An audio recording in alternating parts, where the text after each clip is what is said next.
Welcome in, YouTube spies.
It doesn't work.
Tastes like the coils need to be replaced.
Everybody's watching, but nobody's talking.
Hey, Tavi.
What's up, Autobahn Dan?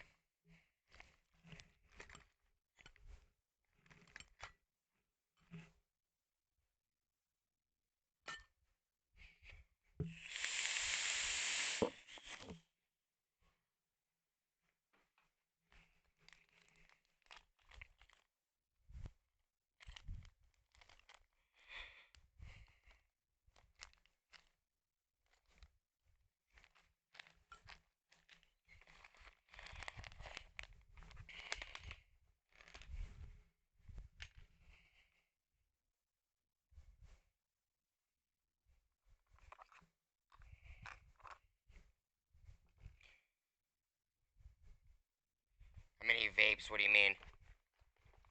You're talking about mods? Or RDAs? Or tanks? What are you referring to?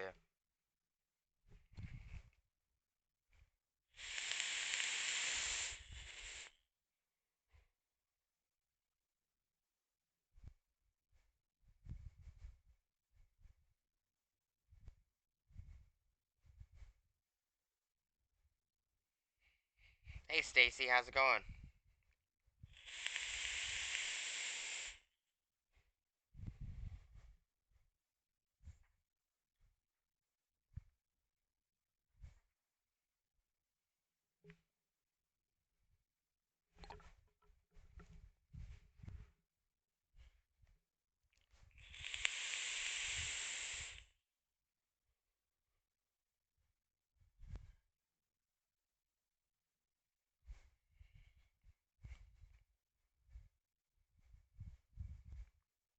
Okay, Stacy.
Too much vape lingo.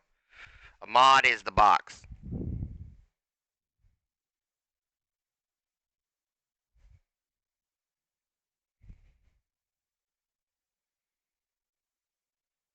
A mod would be the blue box, or any box that you have. Or mechanical. Mechanical just looks like a round tube you put a battery in. That would be a mod. What I have on here is a RDA slash RTA, which RTA stands for Rebuildable Tank Atomizer. RDA stands for Rebuildable Deck Atomizer. It has a deck. So the RDA on this one would be the top, and the RTA would be the tank, which is this section right here.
Oh, I'm not a pothead.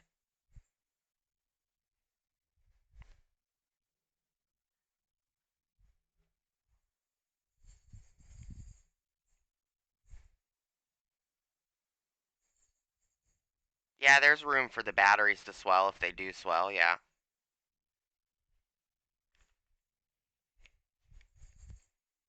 This one will take 18650s. It will take 2700s, and it'll take 21700s.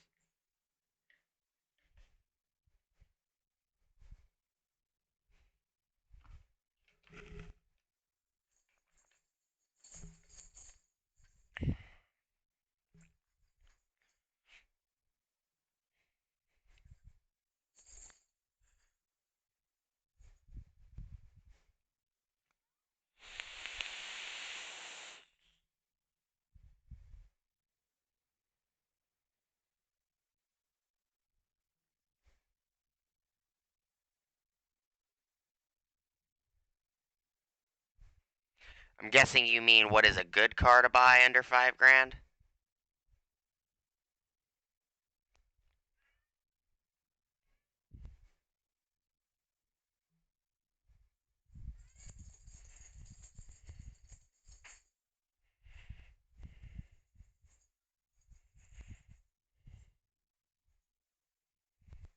Well, it depends. It depends on how old it is. Then depends on what make and model it is. What features you're looking for.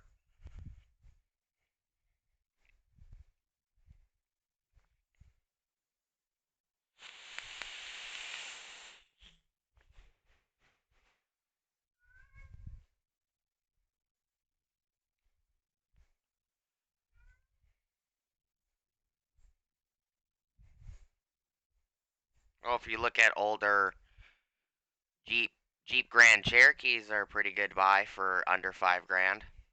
You know, early 2000s, 90s models.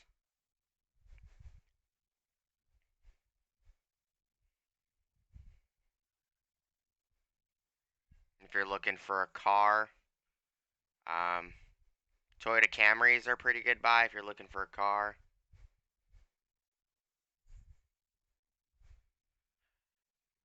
The closest Bass Pro Shop to me, Dan, is about 160 miles one way.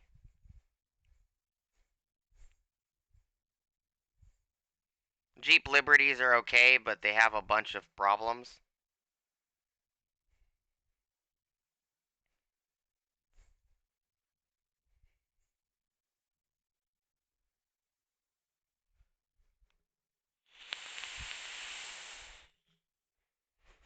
They're kind of like the Jeep Compasses. Well, some of the problems I've experienced with them would be timing. They have timing problems. Transmissions are okay, but they have a lot of corks to fix the transmissions.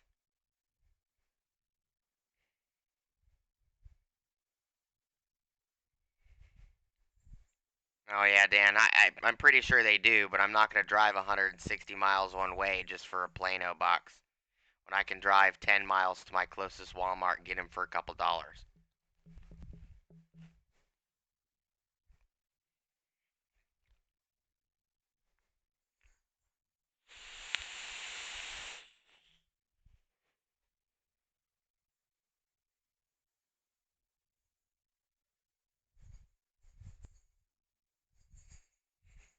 Yeah, that's about what they're worth for that year. Jeep Liberties and Jeep Compasses are kind of like the new Renegade.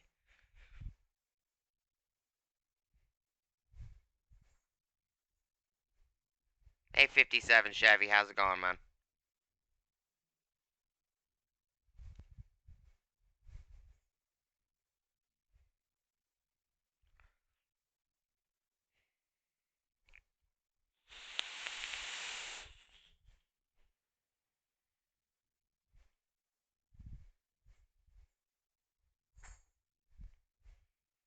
You can always get an older Denali.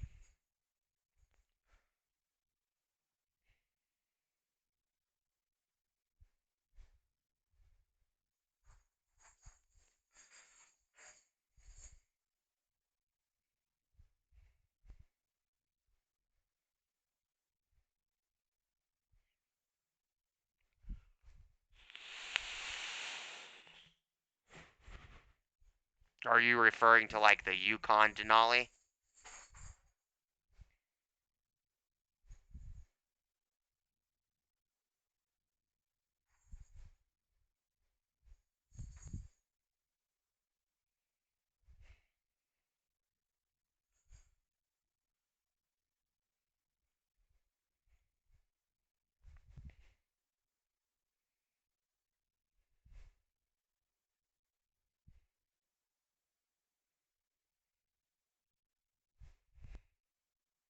Oh, that really doesn't tell me much. There's different versions of the Denalis.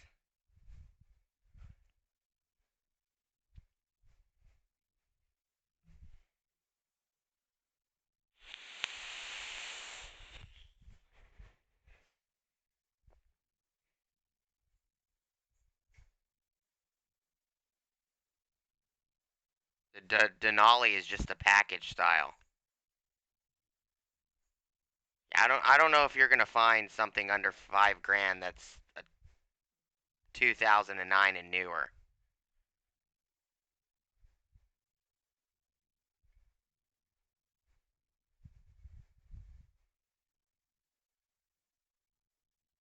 The Denali is the package. It's like the limited edition on a Ford or an Eddie Bauer edition on a Ford. A Denali is just a package style. It's not actually the vehicle name. Denali is supposed to be the higher version of the GMC's vehicle line.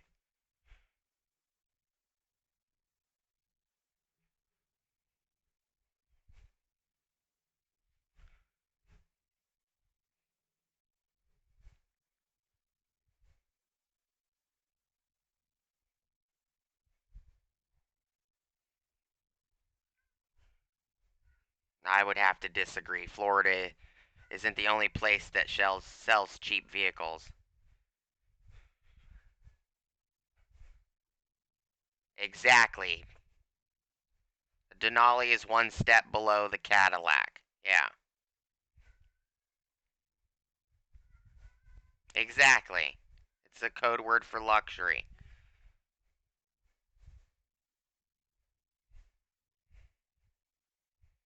The Denalis usually come with leather interior. They usually come with a more upgraded stereo system, a nicer AC system, stuff like that.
Yeah, they do lose a shit ton of value going straight off the lot. Yeah, but most most Chevys do.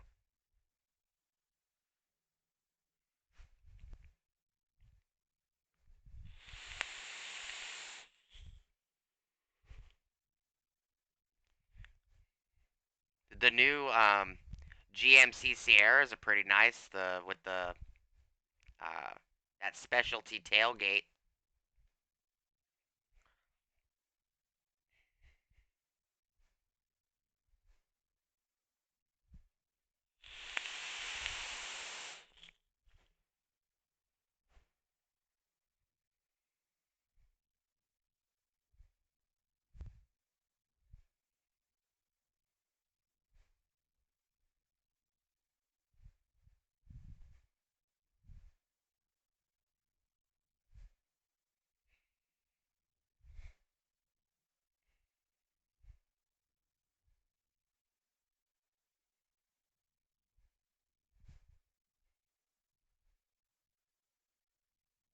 It really depends on exactly what you're looking for. What features do you want?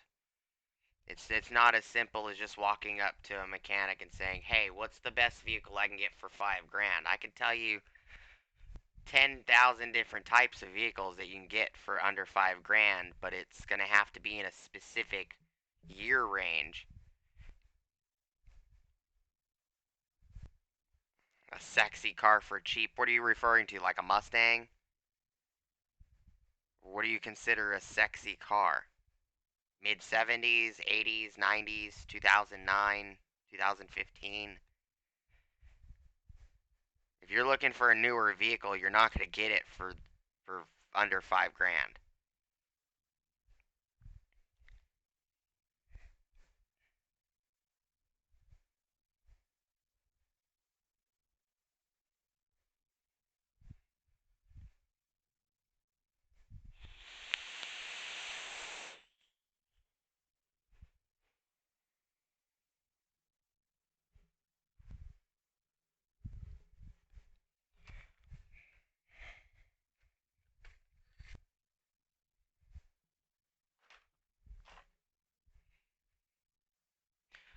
Hey, Autobahn, I'm going to be doing some more live streams as soon as I get the new camera for the live streams in the mail. I ordered the camera today, so should look a lot better than this crappy ass laptop camera.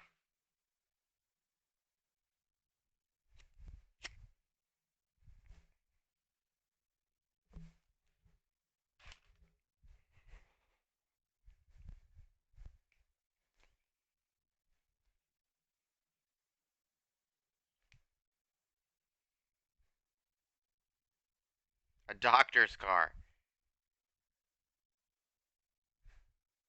Okay, so you're talking about Porsches and BMWs and Mercedes.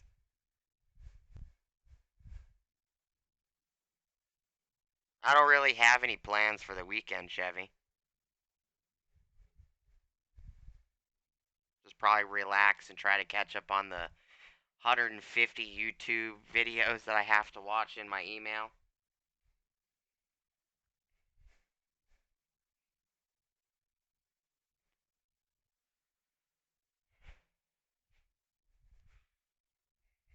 Yeah, I don't like that there's these blacked out corners and it looks like the cam's not in the right spot. It just looks odd to me.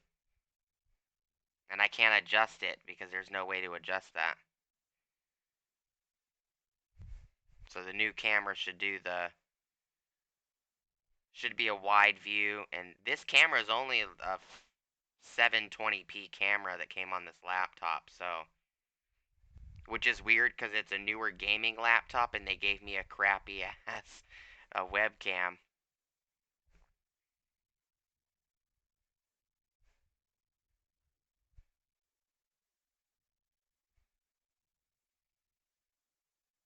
Well, yeah, if you're gonna get a car from an auction, yeah, of course it's gonna be a lot cheaper than buying it used from a car dealer or even buying private sale.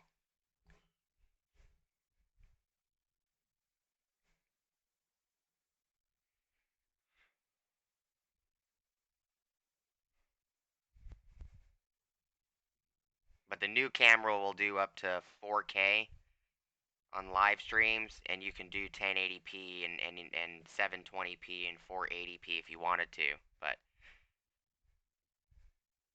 should get it on Monday, so I'll do like a little unboxing video on it.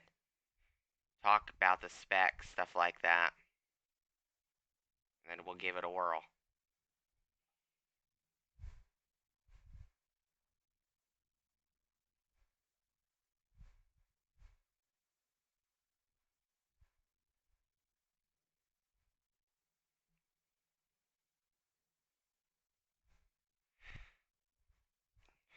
Well, the thing is a good dealership will make damn sure that that car is not going to break down while you drive it off the lot.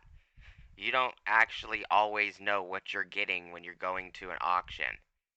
Sometimes the auctions, they won't give you any information. Some auctions, they will let you look at the vehicles, but they won't let you touch anything. Some auctions, they won't let you look at the vehicles at all. So you bid on something, and if you win it, it might not even run. You don't know. Auctions are basically gambling. Now, I'm not saying you can't get a good car from an auction, but you're looking for quite expensive cars. You know, doctors don't drive, most doctors don't drive Camrys to work.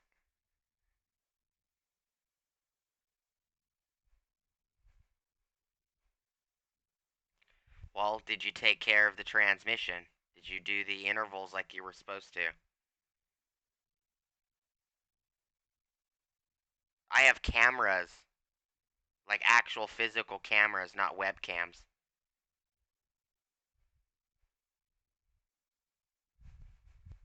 I have 1, 2, 3, 4, 5, 6, 7.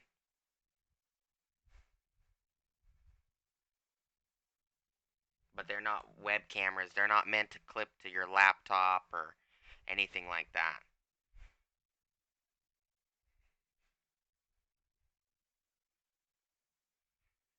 And my GoPros are too old to do live streams. Hero 7 is the only one that does the live streaming option.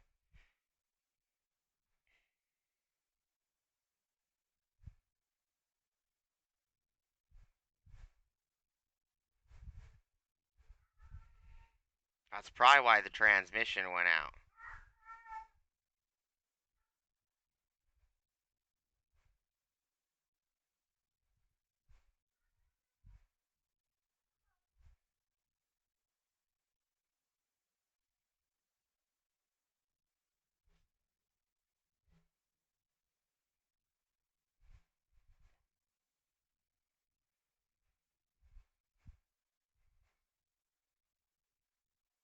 Hey, Autobahn, I thought you were in Justin Dow's live stream.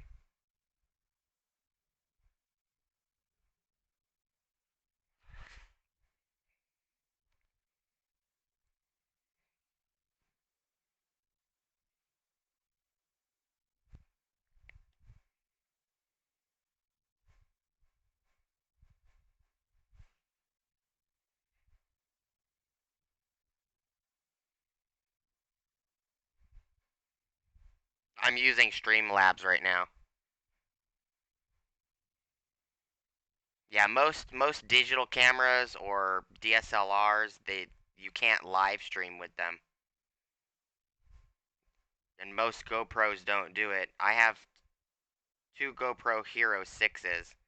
I haven't bought the Hero 7 yet as a tester yet, but you know, that's supposed to be an upcoming video. I'm going to be buying the Osmo Pocket and doing a review on it. I'm going to be buying the Osmo Action that looks like the Hero 7, doing a review on that, and then I'm going to compare the DJI Osmo Action and Pocket to the new Hero 7. I just haven't bought them yet.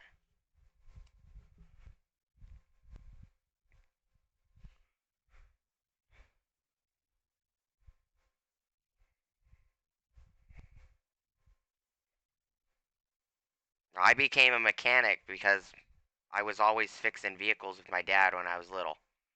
I started out mechanicking and wrenching when I was like 5 or 6. Oh, you have the Osmo gimbal?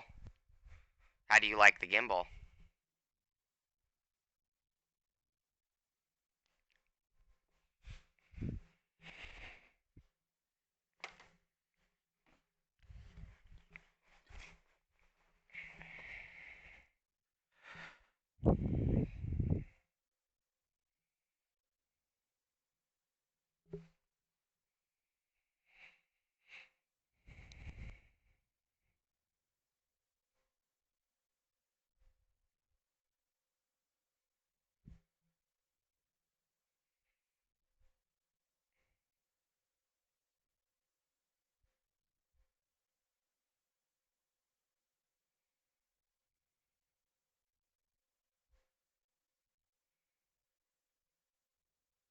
Yeah, I have a couple gimbals.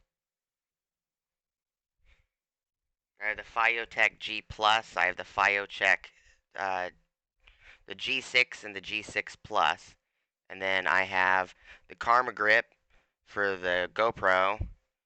And then I have the Smooth 4. Those are the 4 I have.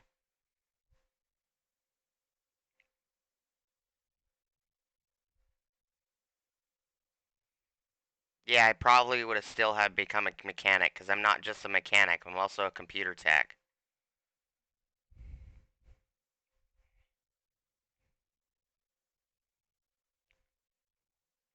Yeah, yeah, the gimbals are way too much work for short little videos.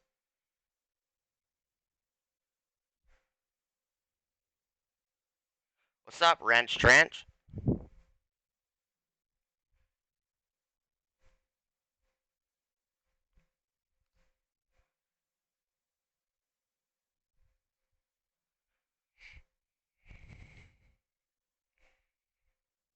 How's it going, Mondu?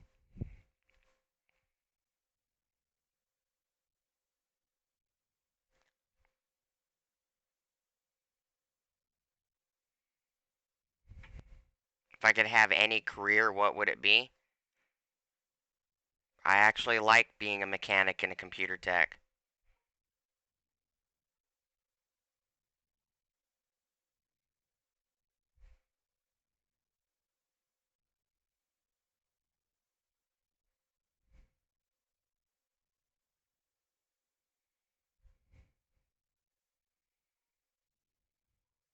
How's the Mustang build going?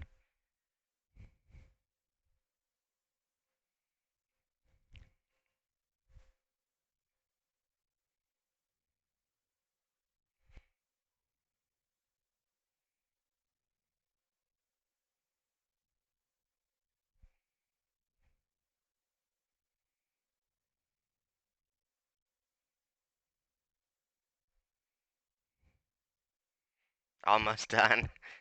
Yeah, it's been a long build, hasn't it?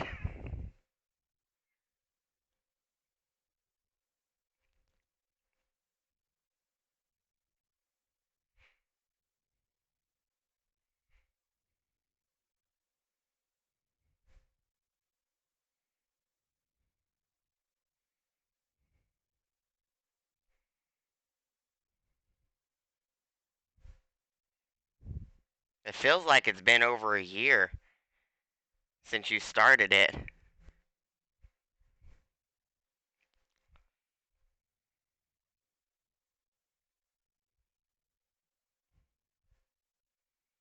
In all honesty, if you want to enjoy your life, you got to enjoy your job.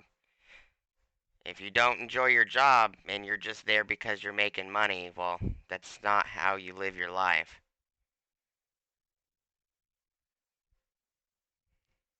15 months, damn. Hopefully the owner is at least nice about it.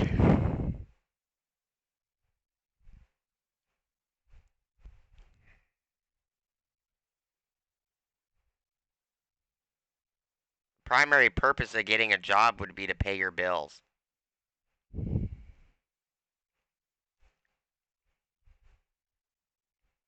You don't get anything in life handed to you for free.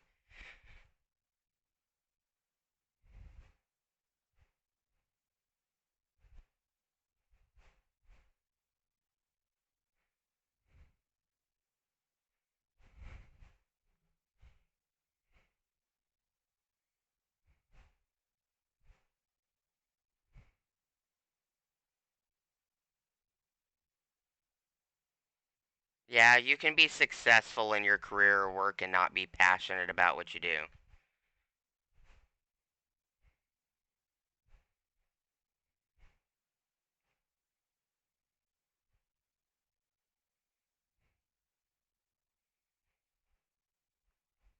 So how's the editing going, Wrench Trench? Is it a long video or a short video?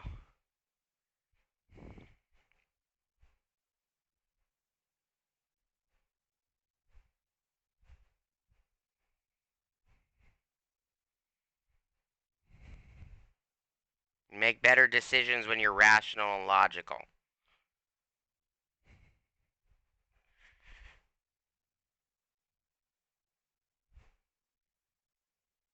Yep, every day is different.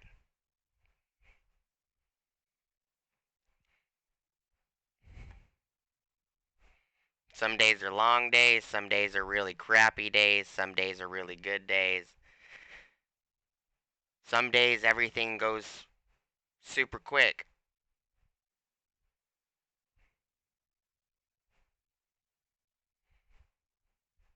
Some jobs are a pain in the ass because of one stupid bolt.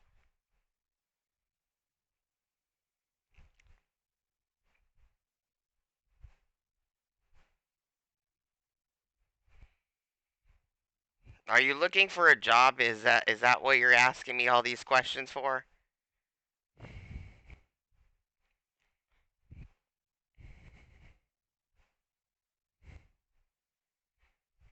Yeah, wrench trench, you know that real well.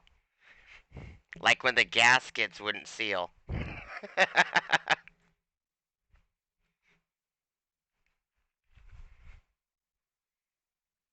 And then you kept breaking off the bolts.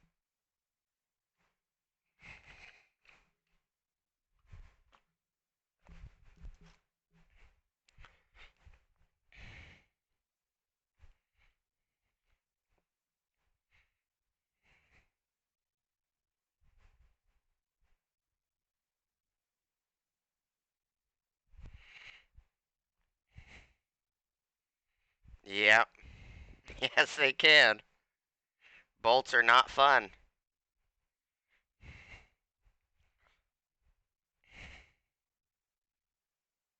What's up, yakking?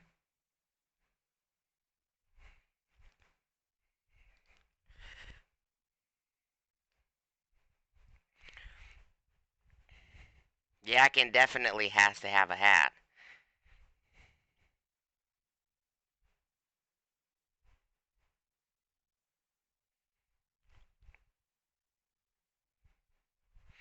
That's true, Dan.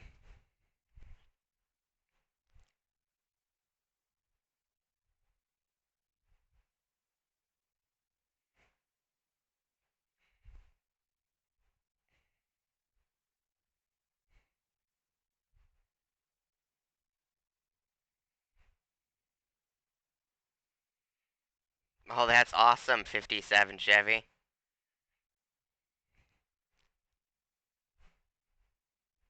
You'll be excited like a little schoolgirl when you get a lift in there.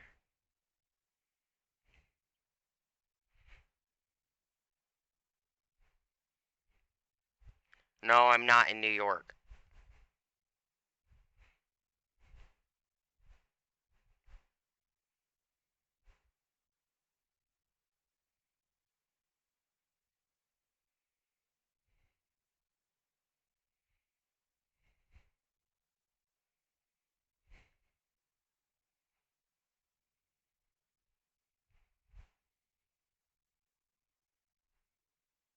No hablo español.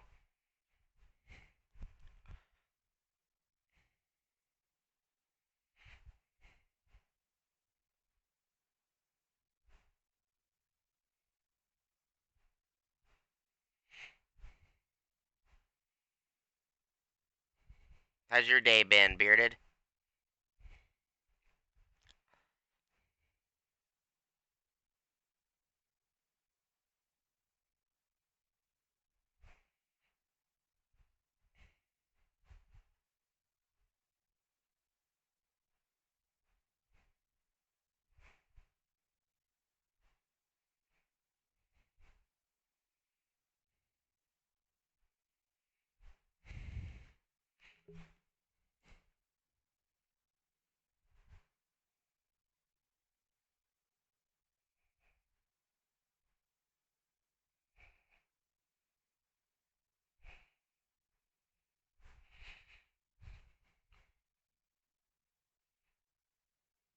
I think it was on Instagram I sent you a message. Let me look.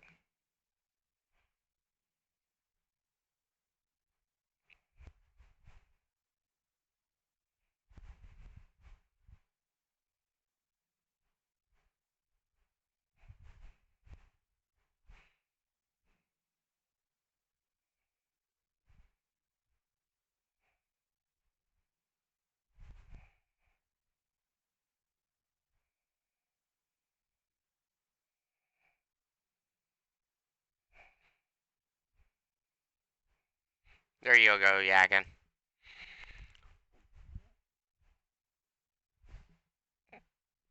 Did you finally get rid of that leak?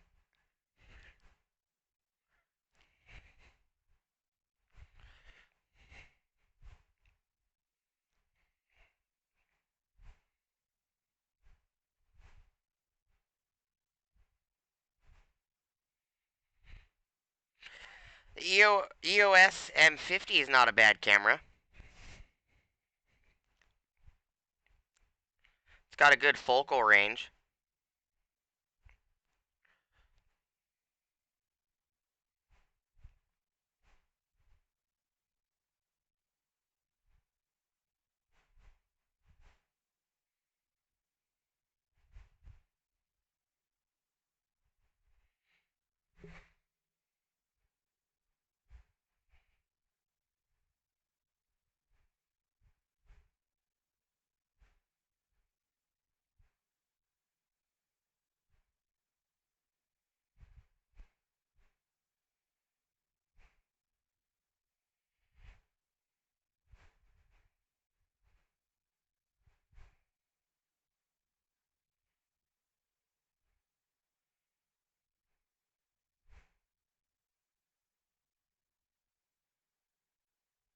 I would shop around for it though, because some places are selling it $200-300 higher than others.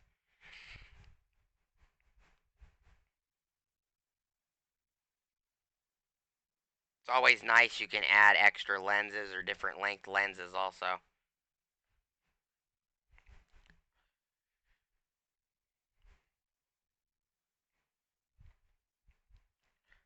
I'm sure there was a whole lot of cussing involved that you didn't put in the video.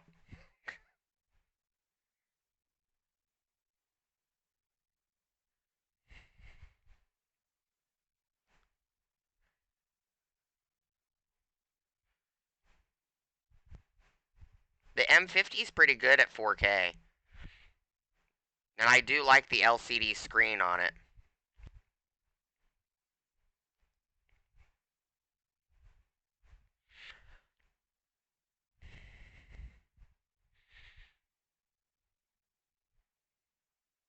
Some of the newer Nikon mirrorless cameras are pretty good too. But I also got to play with all these cameras at the camera shop when I went to the camera shop.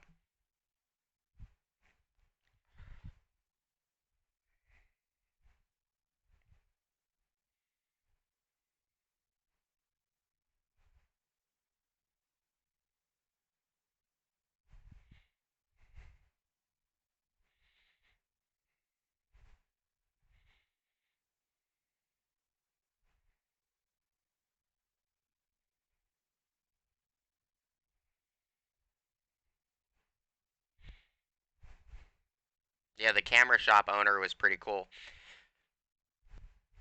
He'll actually allow you to record in his shop if you're a YouTuber or a professional photographer. And he doesn't have an issue with people coming in with guns either, which is nice.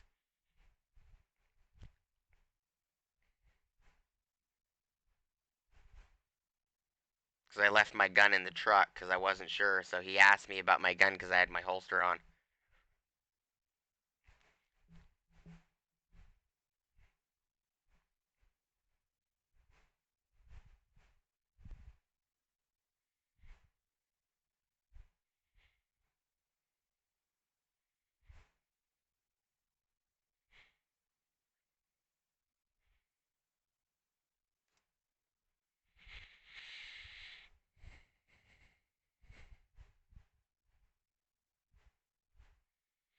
I don't ever actually have to take them off my GoPros or anything. I have a cloud account, so they automatically go to the cloud, and then I just sign into the cloud on my laptop and I just download them. I don't actually have to take the memory cards out and do all that crap. And a lot of the newer mirrorless and DSLR cameras have that function also, where you can Wi-Fi them to your computer and automatically transfer files. You don't have to remove memory cards very often anymore.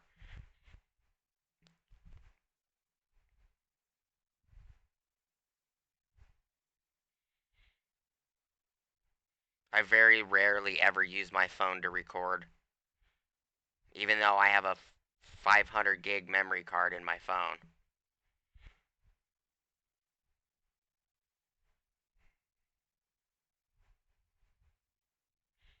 It's just easier to use the cloud service, and as soon as the video's done being made, you just go on your computer, and if you're like me, you're always logged into it anyways because you never sign out on your computer. And then just click the download button, and it automatically downloads it for you. And I have a T5 connection in my house, so a 20 gig video will only take me like five minutes or so to download. So all these short videos I do on YouTube, they don't take very much time, a minute and a half, 2 minutes to download.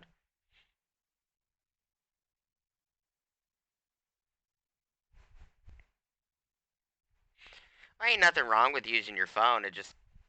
I don't like the I don't like the quality of video on my cell phone, even though it's a newer phone.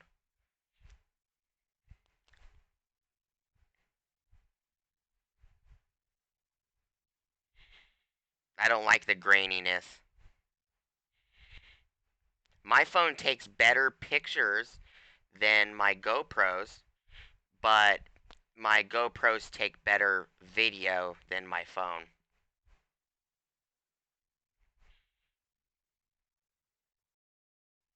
And the other problem with cell phones is if you start the video in portrait mode, it doesn't. Why did I go offline? That was weird. So if you problem with cell phones is when you start the video in portrait mode, if you push the record button and you're recording, if you change the phone to landscape, it it screws up the video. So if you want to record in landscape, you actually have to have the phone in landscape before you start recording. Sometimes it just makes it really difficult and annoying, and that's specifically on my phone. But I'm using a Galaxy Note 8.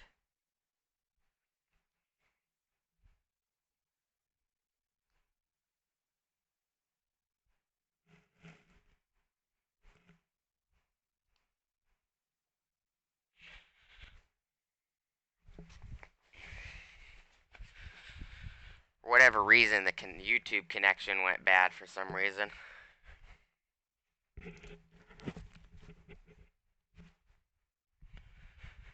That's because you're buying all them freaking tools, Dan. That's why you don't have a laptop.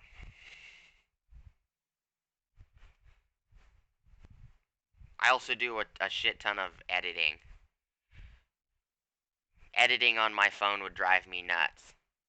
I've done it a few times, but when you gotta resize pictures and resize the video and do a ton of crap and then add your intros and your exits and everything else, it makes it a lot easier when you have an 18-inch laptop screen or a 20-inch laptop screen, because my laptop on my desk is a 20-inch laptop.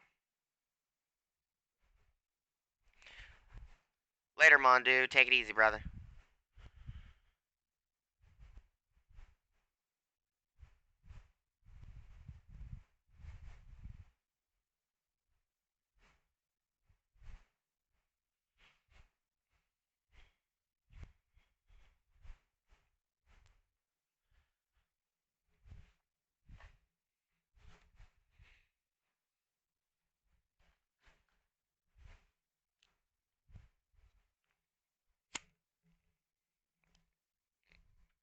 And then when you need to add like text to the video or something like that, it's a lot easier on a computer.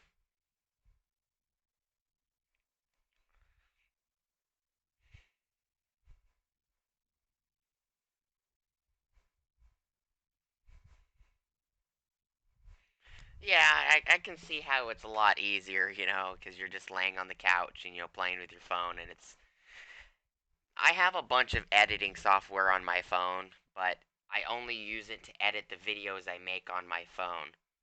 If I make videos through high definition or 4K cameras, I don't ever use my phone.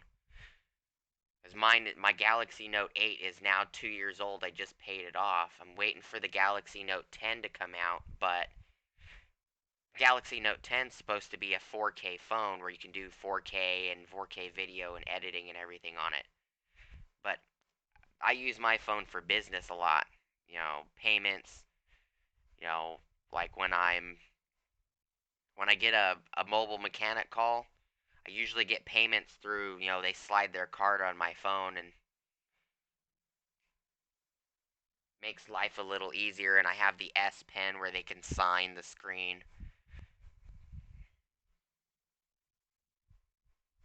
I more or less use my phone for fixing computers or doing payments, stuff like that. More of a business aspect than for editing. I did make the last 15 or 20 videos worth of thumbnails on my phone, though, because the thumbnail program on my phone works way better than the thumbnail applications you can get for computers.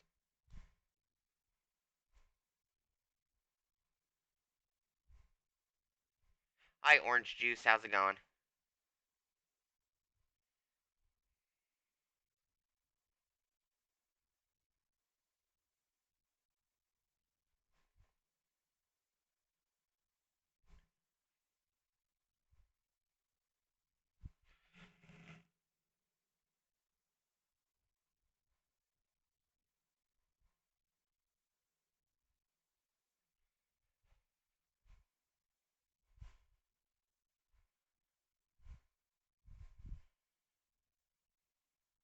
You're not going to start any drama in here, dead Mimi. Yeah, Adobe Spark works pretty good for thumbnails.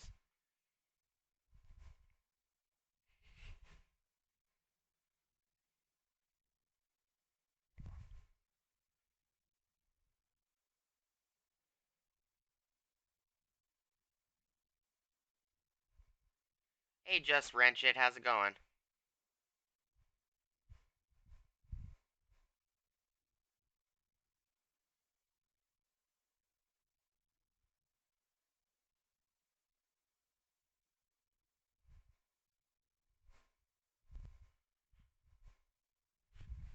How's work going?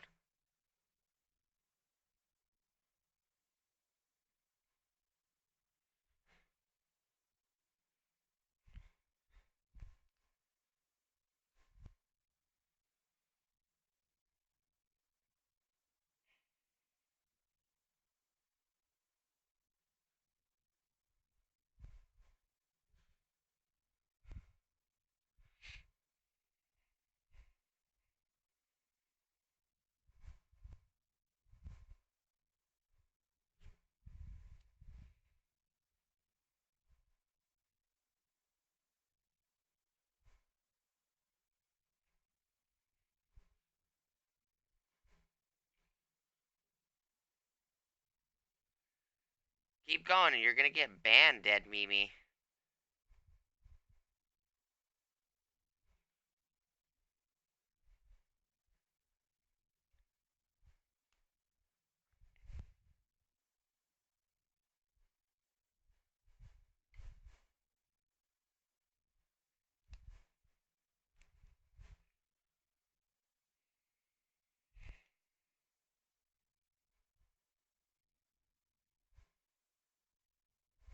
Yeah.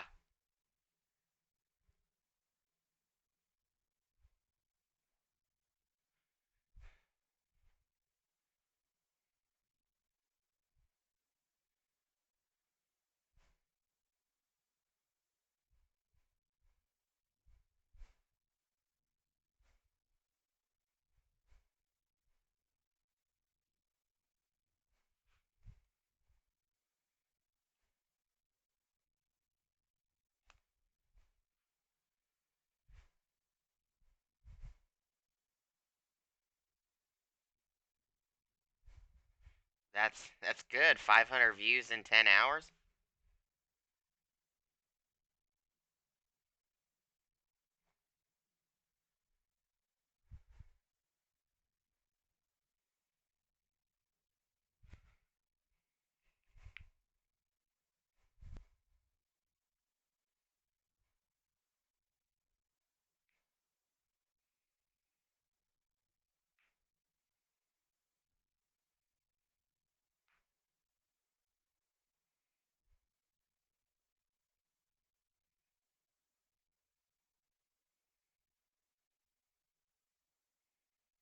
Online credit for replacement.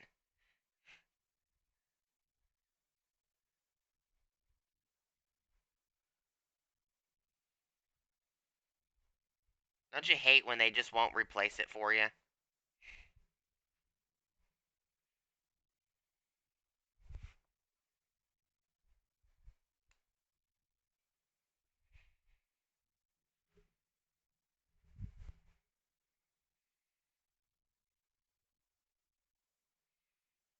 Oh, Lord. Look, all the trolls came out.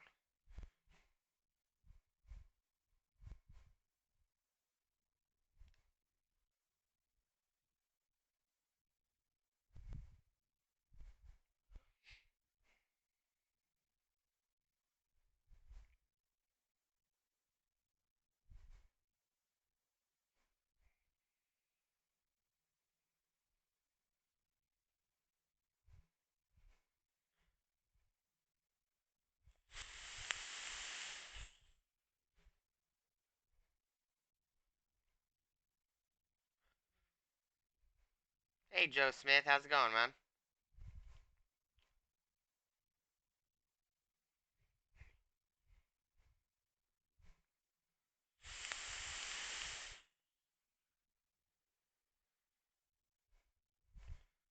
I have no clue why there's so many trolls, man.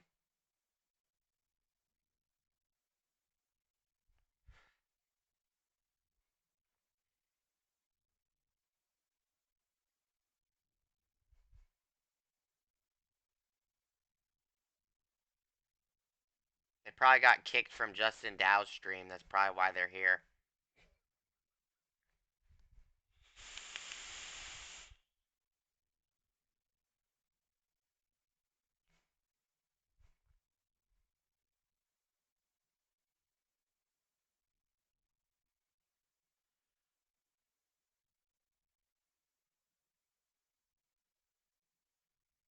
Yeah, you've had a blue wrench in here for a while, Joe.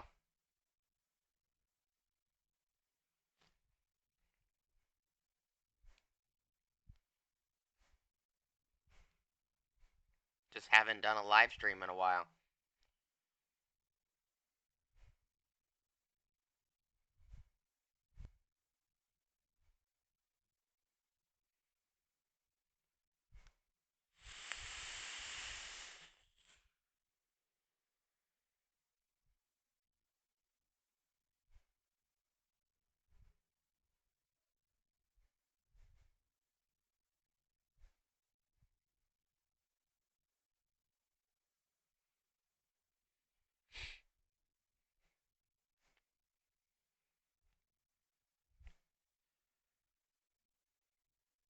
Not much.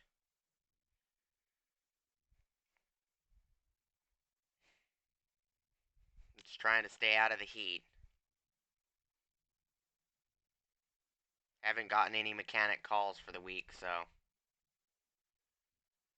just stayed at home with the kids.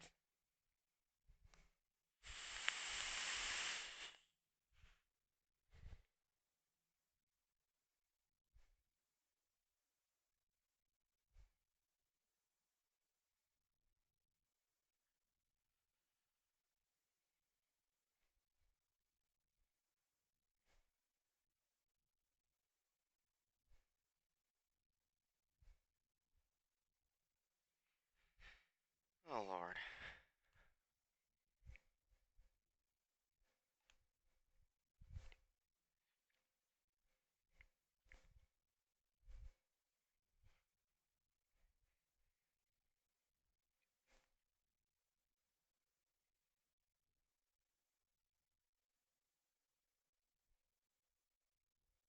No, I don't use a mobile mechanic app.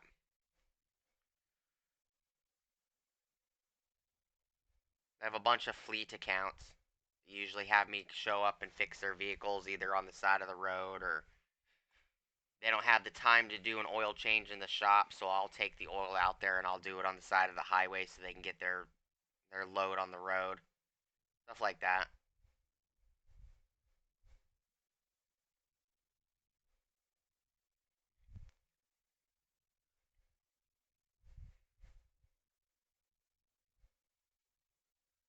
think the highest my live stream has ever had is about 6 or 7 people. So don't normally ever get trolls in here. They probably followed one of you guys.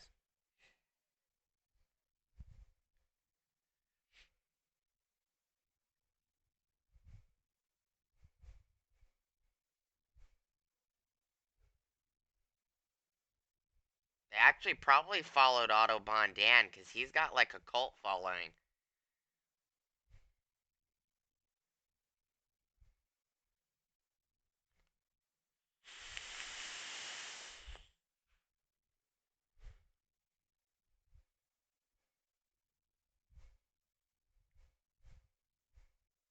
You'll have to send me some information on that app and like Instagram and I'll go check it out.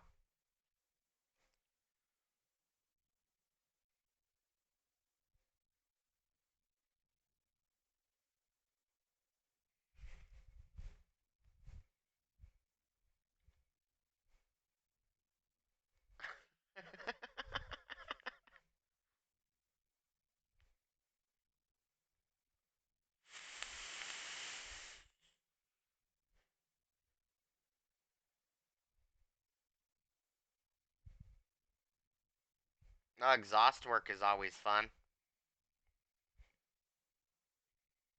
Is it rusty or is it pretty clean?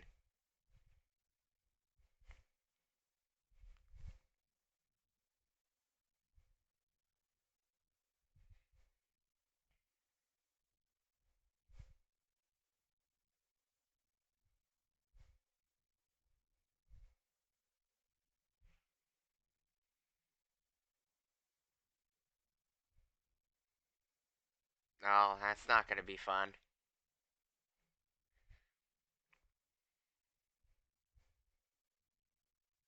You're going to need a whole lot of lube.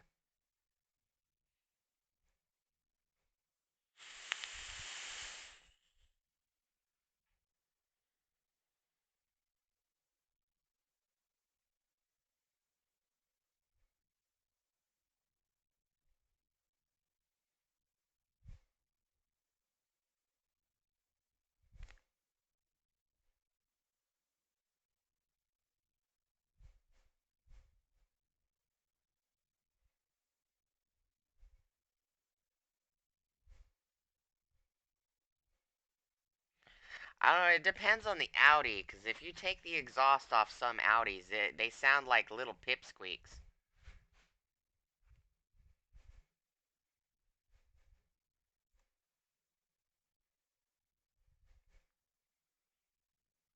I think Yakin left. I haven't heard him talk in a while or seen him talk in a while.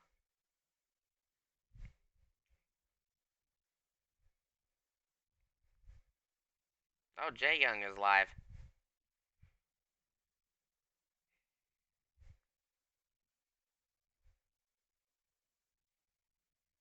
I'm sure Stacy Reeves left also.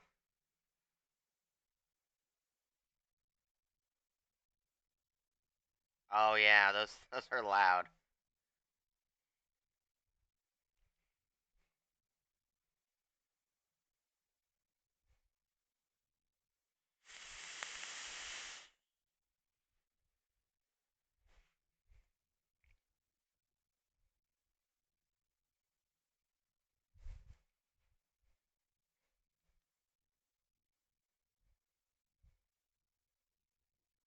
Yeah.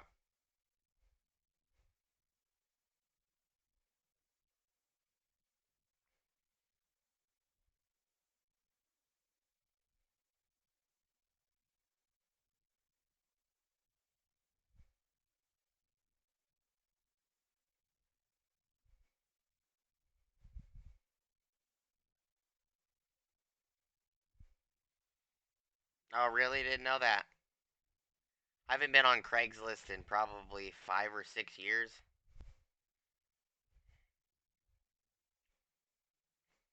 I've found too many fake posts on Craigslist, especially when it comes to like buying vehicles or bikes.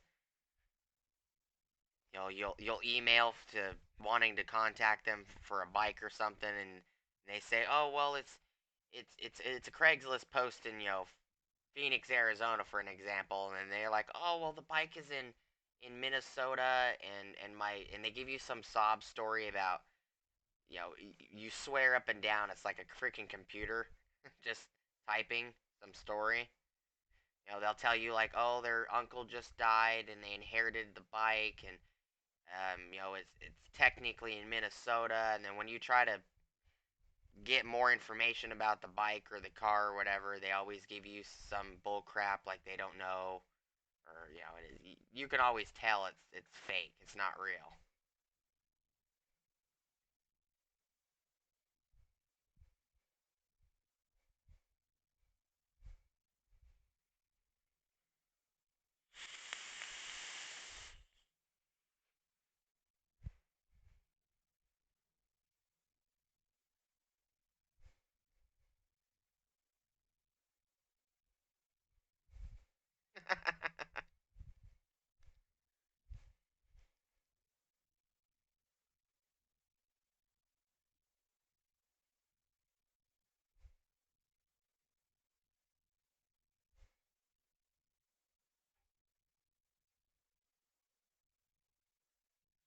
All right, just wrench it. Take it easy, man. Don't work too hard.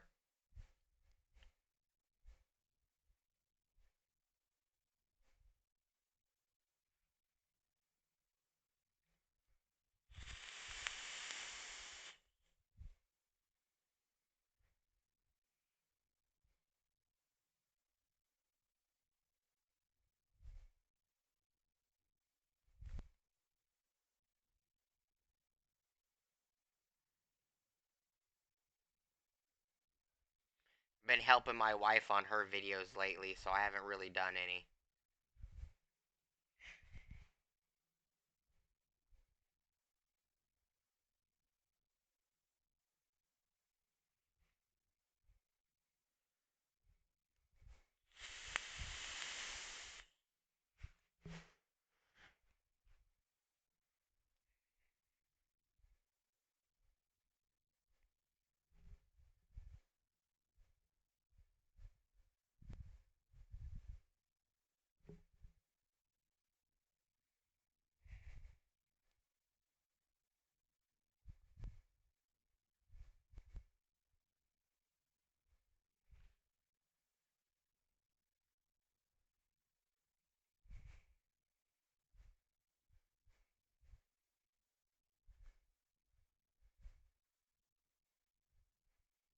I have no clue how some people can upload 15 or 20 videos a day.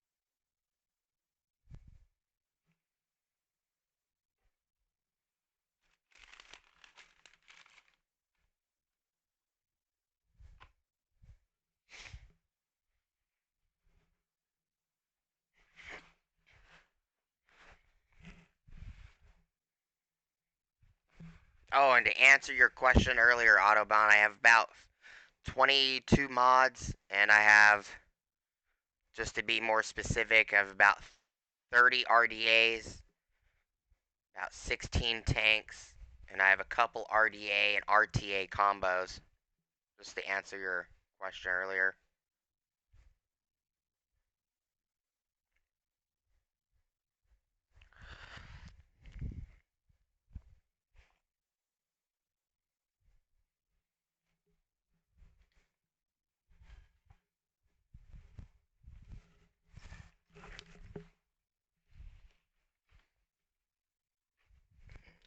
Where it went. It's right there.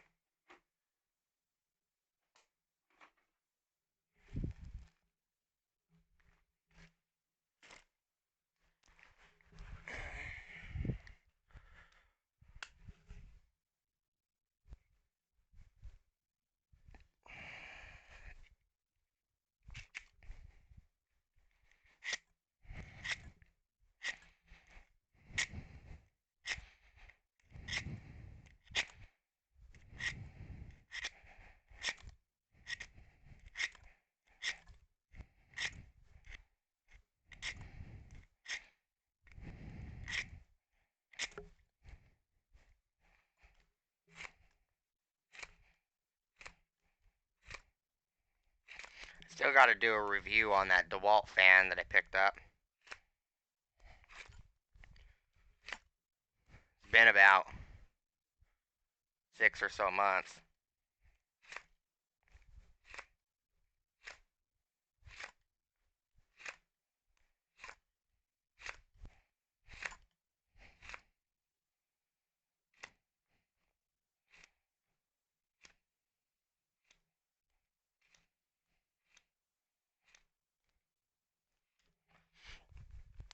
Hey Sparky, how's it going, man?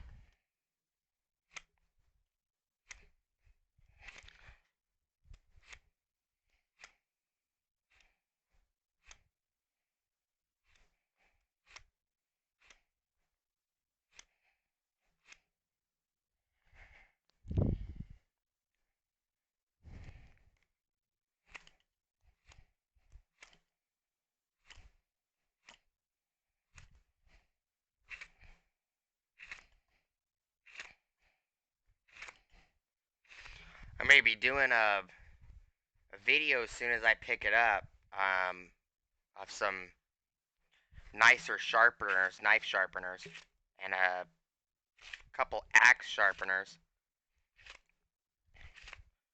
The same models that, oh, what's his name? Wrangler Star did reviews on.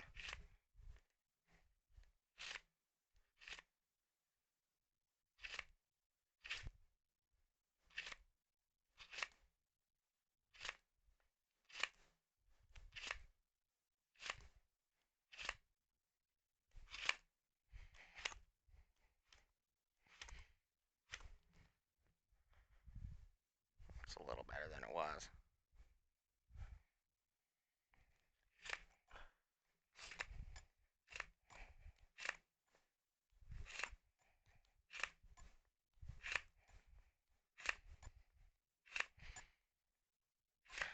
Still got to do the mesh build for the vaping that Jason Reynolds wanted me to do a video on. Just haven't felt like doing videos last week or so.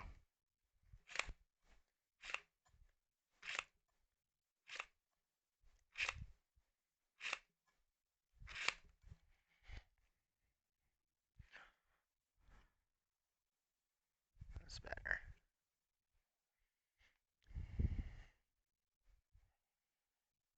Yeah, I like the coasters that Sparky did too.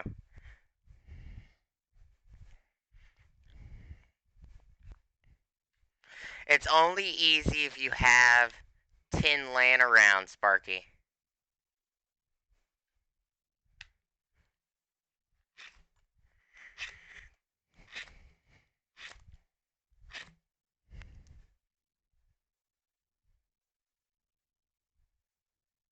Well, that's true, Dan, yeah.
Yeah, they might be just coated with tin.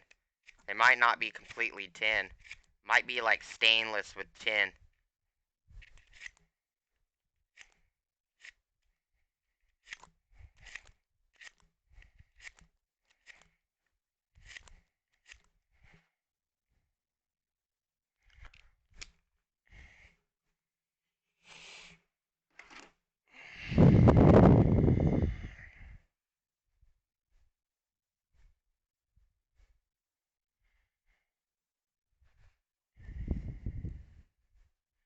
I don't have the tool heads crate.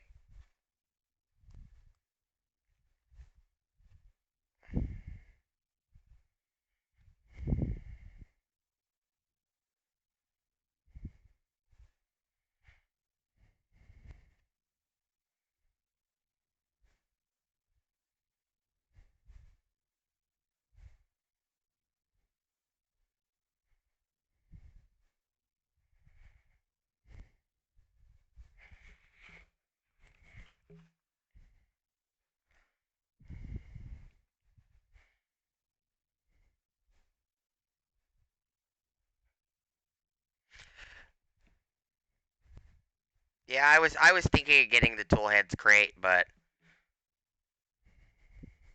a lot of the stuff that they've put in the crates so far I already have. The only thing I don't have is the shirts and the stickers that they put in most of the crates.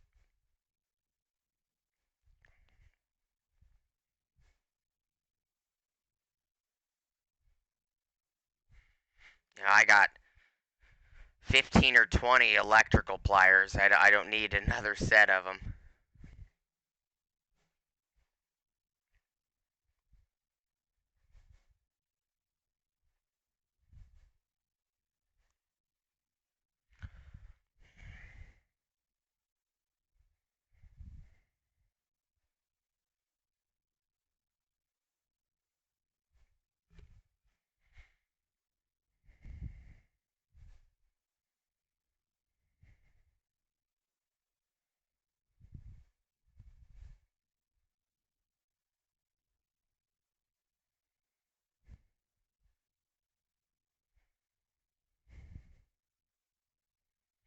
That's cool, Joe.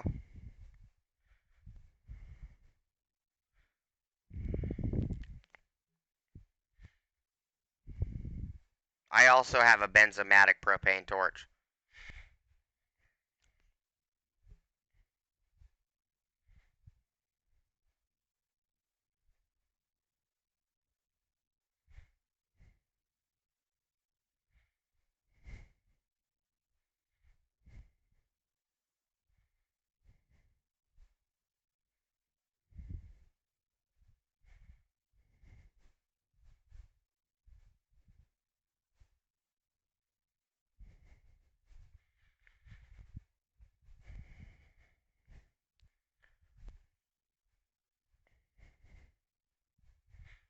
The crates do give a lot of cool stuff. I just,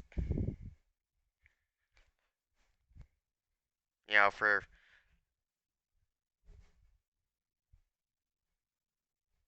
35 plus shipping, it's 40 something dollars a month.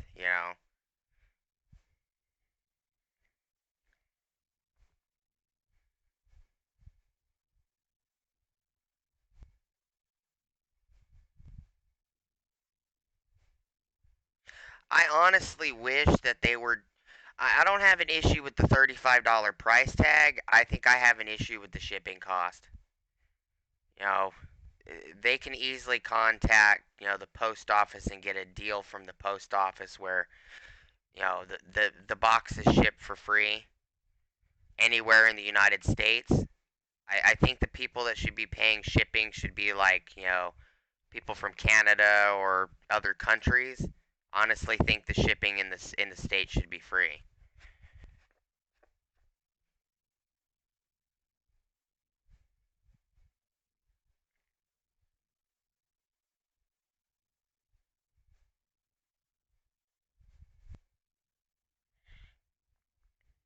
Rust Belt mechanic, don't listen to me, Dan.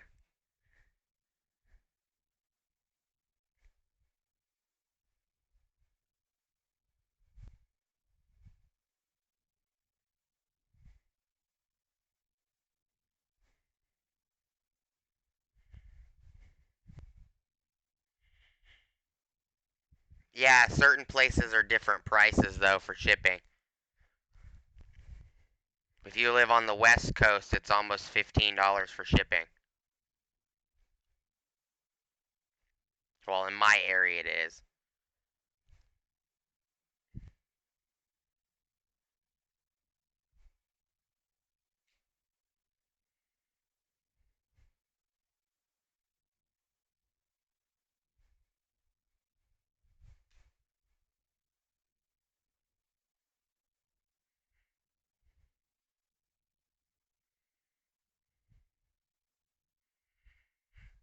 Half the time, I'm surprised that junk from work even gets the crates. You know how unreliable Canada Post is. Well, you know, that's no different than the United States Postal Service. They lose crap all the time, too.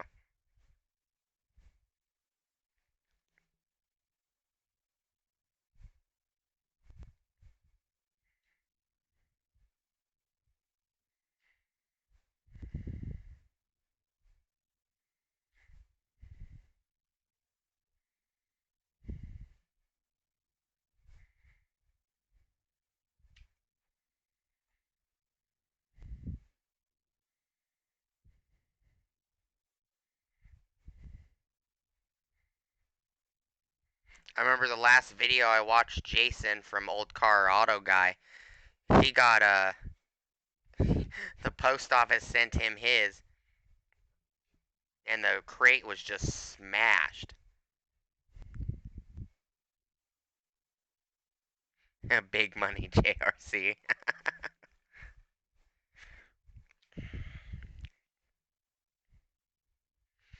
I honestly think that if they contacted the post office and said, "Hey, we have a crate service. We provide, you know, these boxes, you know, monthly to our subscribers," I'm pretty sure the post office would give them a deal. You know, if you have, you know, a minimum of like 35 people that are subscribed, you know, to get the free shipping, and anything above 35, you know, customers, it's automatic free shipping. So if you got 200 people that are subscribed, it's everybody gets free shipping. You know, post office does deals like that, and so does oh, what is that?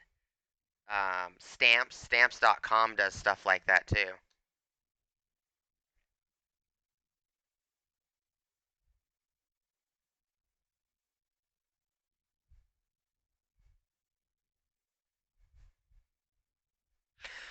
To be honest, I don't think they're buying them. I think they're getting deals with certain companies. Like, I remember Rust Belt talking about this on one of his live streams, that they're getting in contact with certain companies.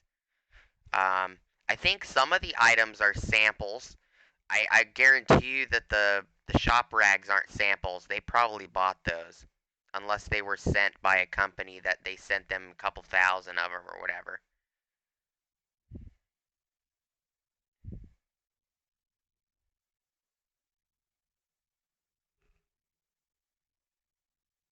Yeah, yeah, they need to hire some people to help them get the stuff shipped out, because you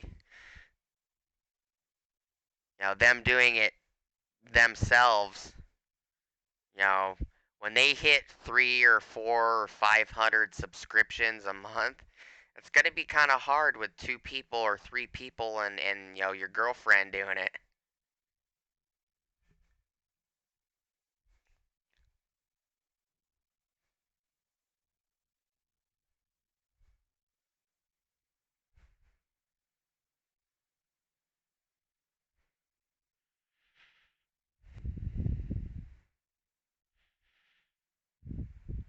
You know, I think they have a great idea on the golden wrench.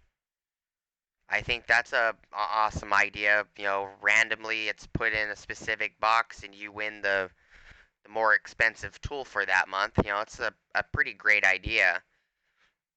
I just think that the execution could be a little better on the crates themselves, especially with the problem in the post office always damaging boxes.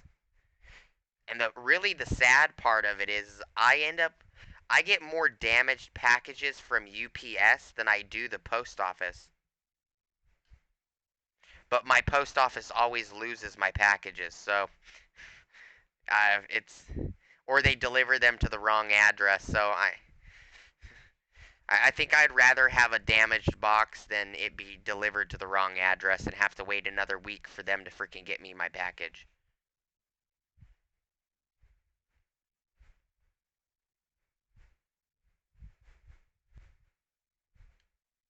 Yeah, if they gave surveys, I would take the time to do the surveys, yeah.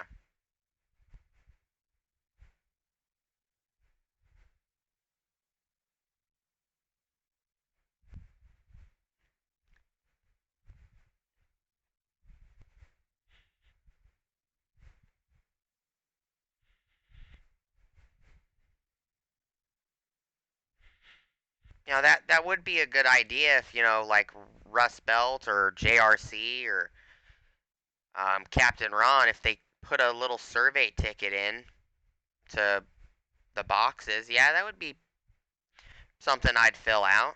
You know, hey, you know, if they ask, you know, what do you guys think of these ideas, and you know, whatever ideas get the most yeses, they try to incorporate. Yeah, it'd be a good idea.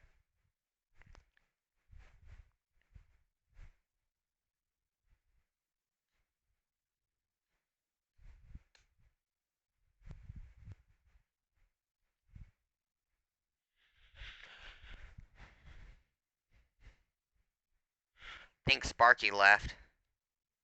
He's probably working.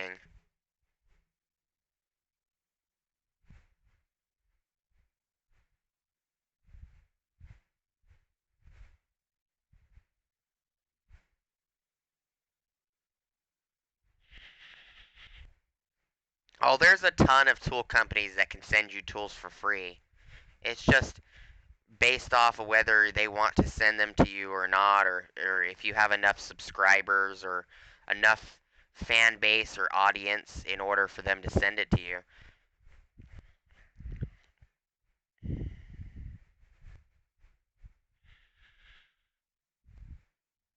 99% of everything I put on my channel I paid for. You know, I have Chinese companies that contact me every day of the week.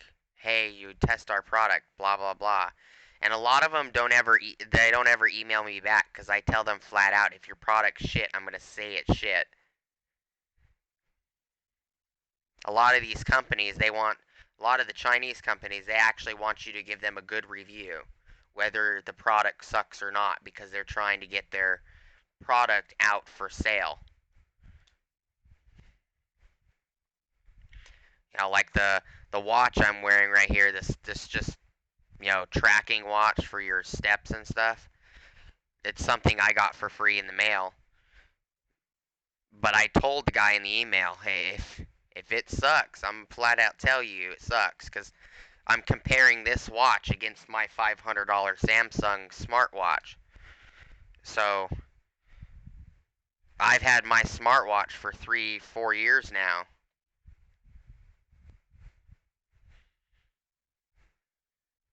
So it's going to be kind of hard to beat a $500 smartwatch with just a watch that does tracking. You know, your steps and your heart rate and stupid simple crap. It seems like a decent watch, so when, you know, I decide to do the review, because I've had it for about 3.5 weeks now. The battery died yesterday. And it was just under 1 day under 3.5 weeks. So the battery life isn't bad, but it's not a smartwatch. It doesn't, you know, you can't change where the things are located on the watch or anything like that.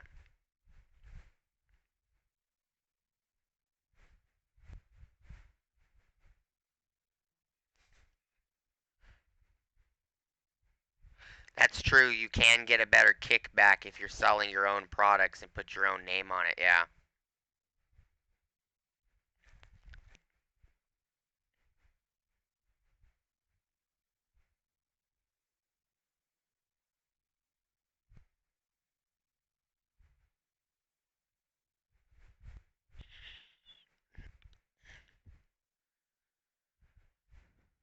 And then I have that what is it, Kamika or something mic that I was sent for free? Yeah, Kamika, which is on this setup right here.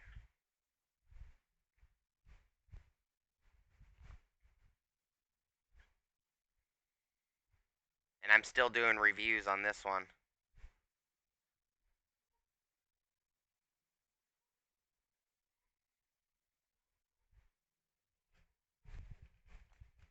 But I told him it's gonna take me a couple months to do reviews. I'm not gonna do a 2 or 3 day review and give them my feedback on it. I have to use it for a while.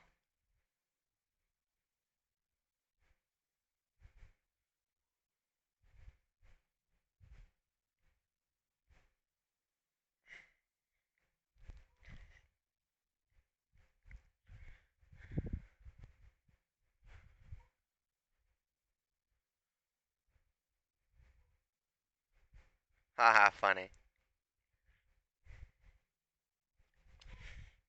I shaved, my goatee is gone.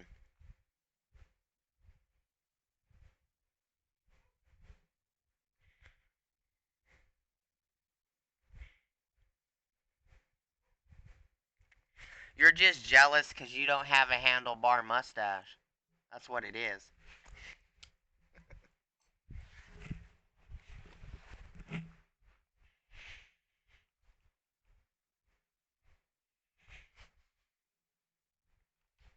A chin cam.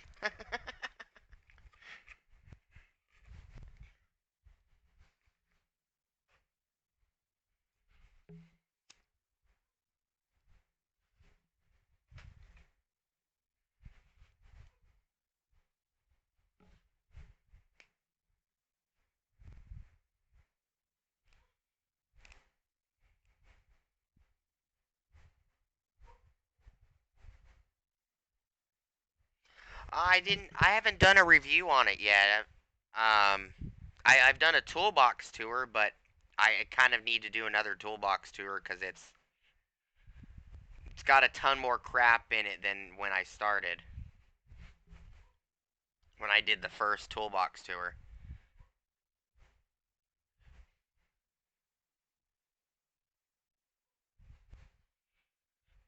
Wish I was young enough to be a hipster.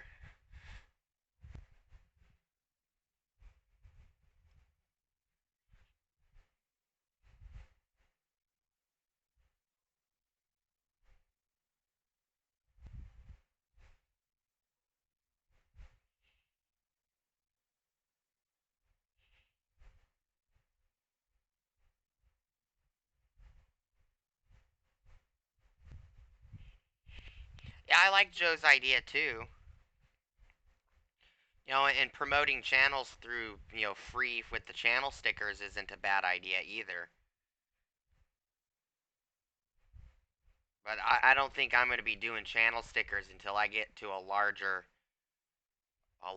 audience. I've been doing this for 6 or so years, and I'm barely at 460. And maintenance man's talking about quitting because he's not getting enough views fast enough.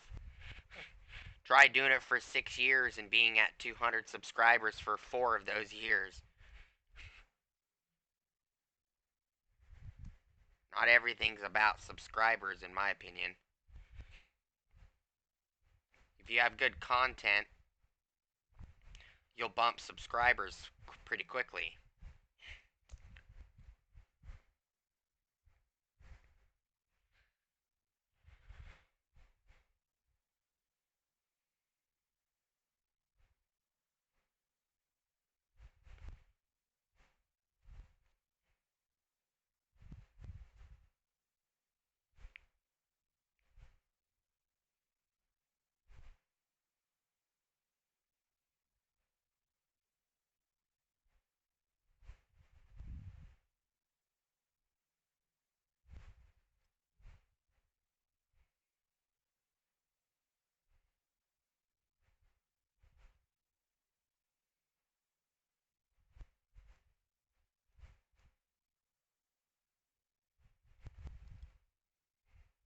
It just means that his content is popular. It also helps that maintenance man's hanging out with all these large channels.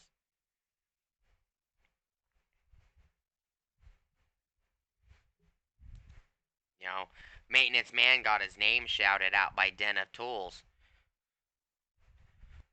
It's well over 10,000 subscribers that heard Den of Tools say Neil's name. That's all it takes is a large channel to say your name, and bam, you got, 1,000 more subscribers than you did.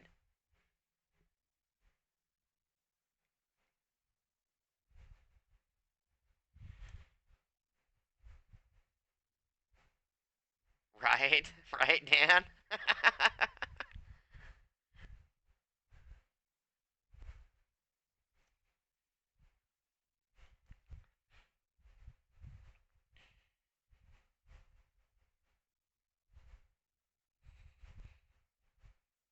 I noticed, to be honest with you, Joe, I noticed the more videos I've put out, the faster my subscriber count has gone up.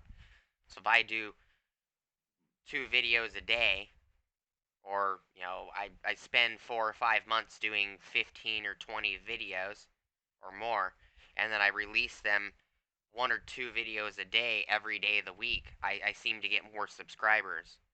But I'm not on here for subscribers. If it takes another 10 years before I have enough subscribers that I feel that I want to, do channel stickers, then, it takes another 10 years.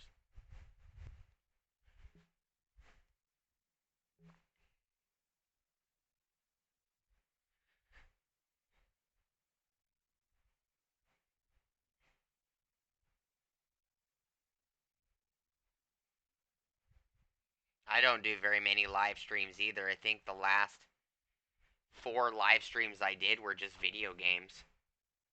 I just figured, hey, well, maybe I'll sit, get on here and just talk to the camera and talk to you guys. I figured maybe I'll try something different.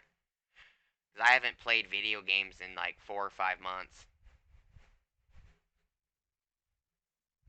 It's too busy.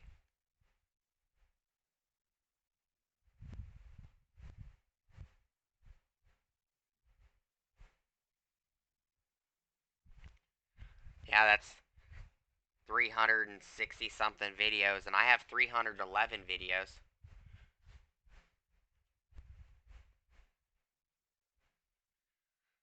Sex is not allowed on YouTube, though.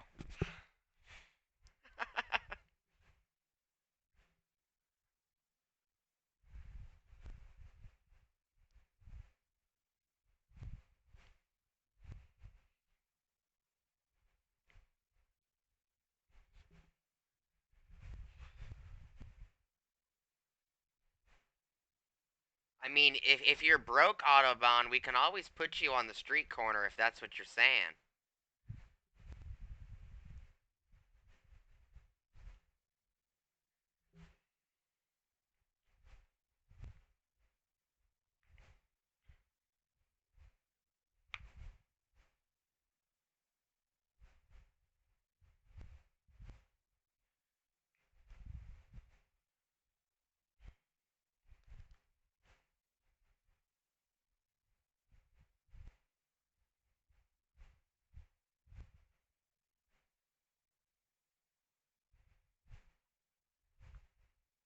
Oh, I don't think Autobahn has a comment to that.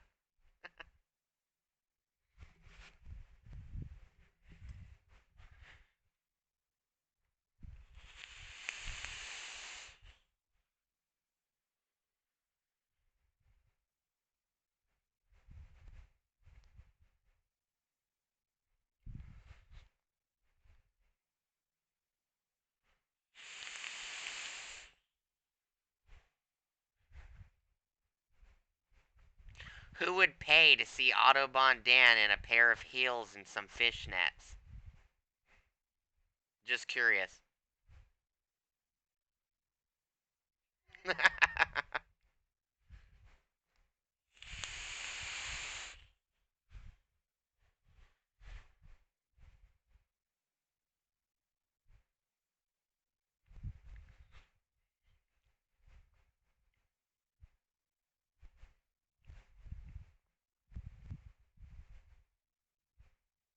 Joe Smith has $1.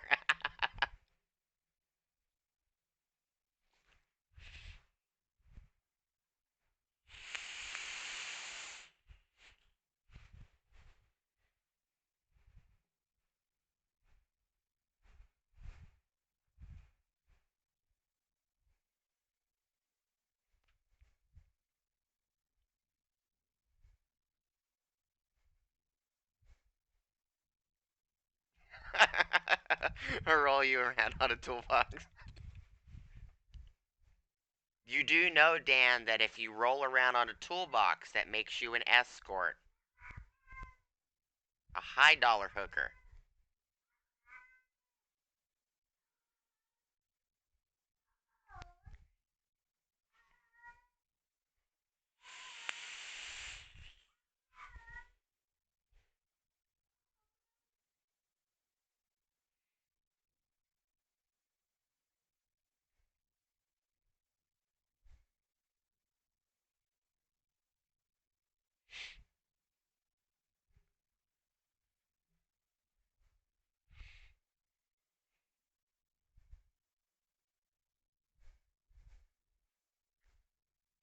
No, I don't think he can do a tool calendar because he would have to pry that from Rust Belt Mechanics' hands. Because last I checked, Rust Belt's supposed to be doing a tool calendar.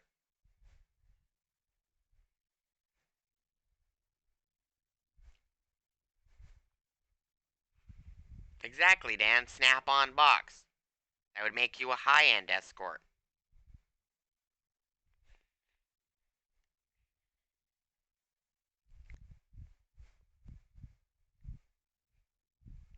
Because in order to pay off that Snap-on box, you'd have to be taking in $1,000 a day.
A club dress and a stripper pole.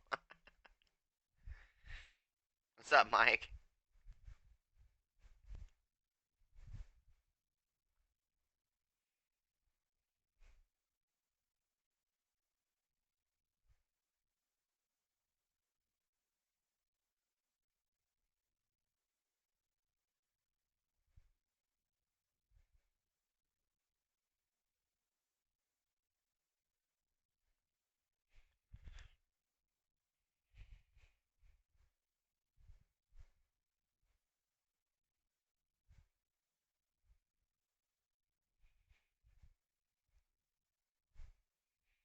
I've had a Patreon account for a while. I don't have any subscriptions on it, though. Just don't think my channel's big enough.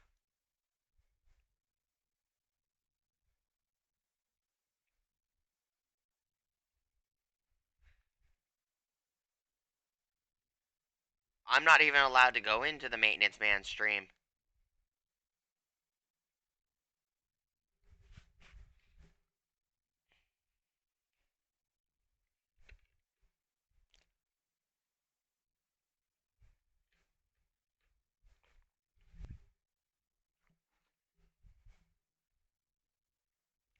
I got no clue. Maintenance man did a video with me and Junk from work and a bunch of other people on a shout out video a week or so ago. And then I tried to go into his live stream yesterday and it wouldn't let me talk. Every time I would type hey or how's it going, it would automatically immediately get deleted.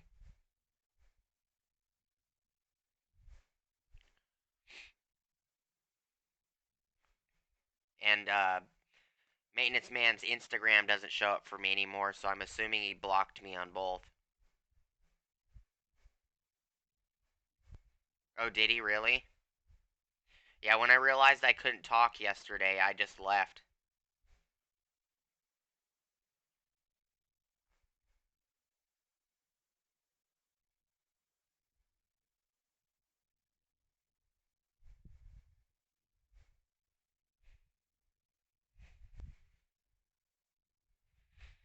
I'm not even able to comment on his videos.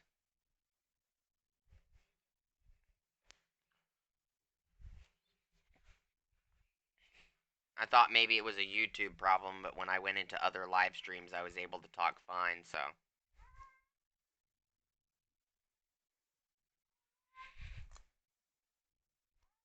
I'm not worried about it. The maintenance man is piggybacking off every other channel he can think of.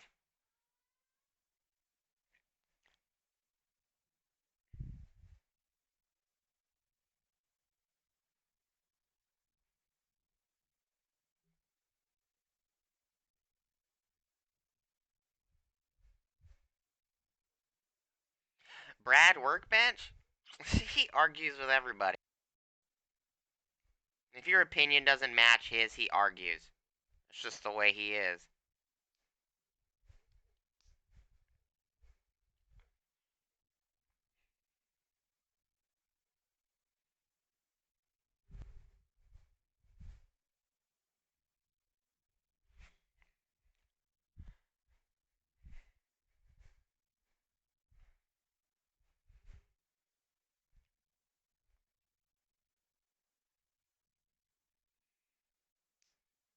I don't know, the video output just went from green to red. It just disconnected itself. Hey, what's up, Lone Star Auto? How's it going?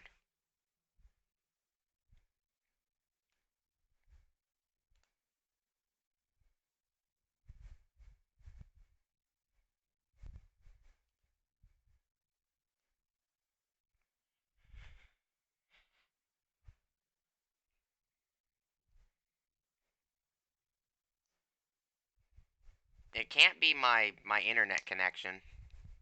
It's probably just YouTube being stupid again.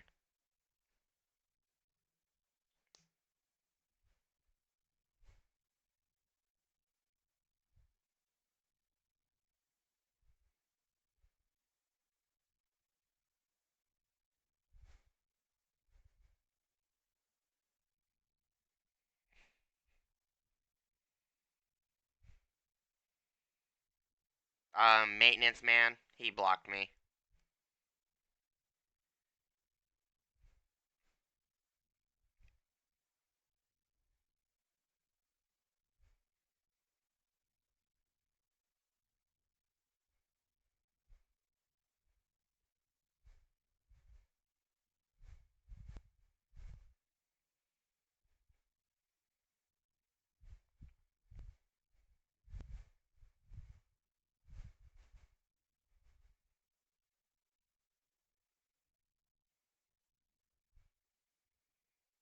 I'm not worried about it.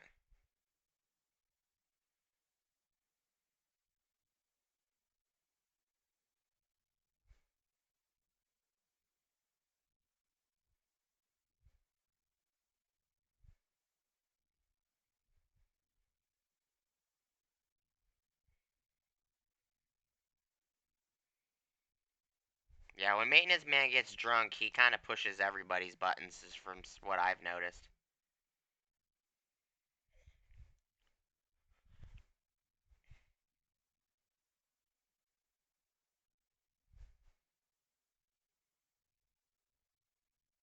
I'm sure I've done it too when I was drunk. Probably told everybody to kiss my ass or something, or, fuck off or something. Wouldn't be shocking that I did that.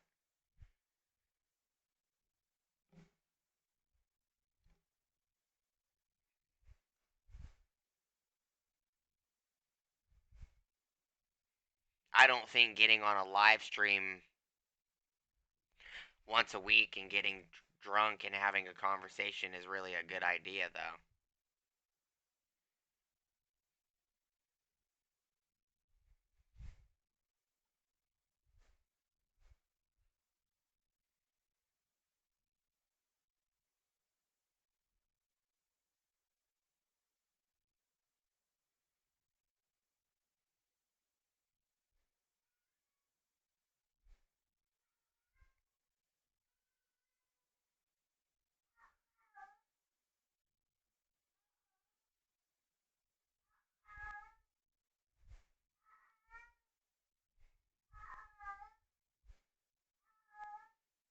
I know Brad started an argument with me on JK Canvas's video, but I don't know who Brad was arguing with. What Joe was talking about, I have no idea.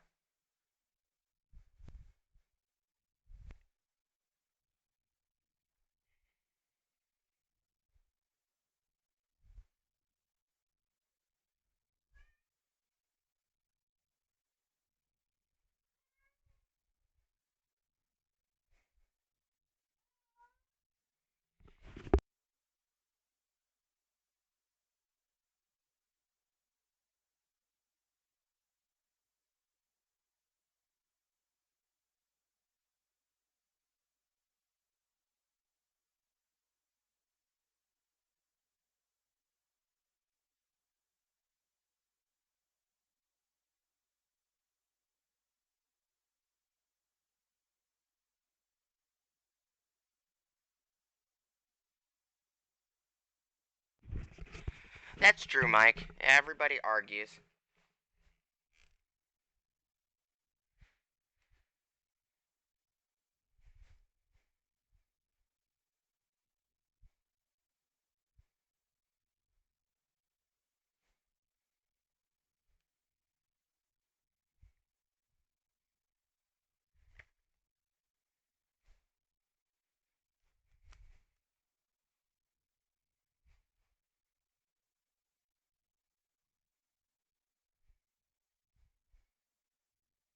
But if you ever notice, if you ever like watch the Den of Tools or any other channel that's interacted with Brad, if you actually listen to them, they actually talk crap about Brad. I think everybody talks crap about Brad. He's a good guy. He just has his opinions like everybody else.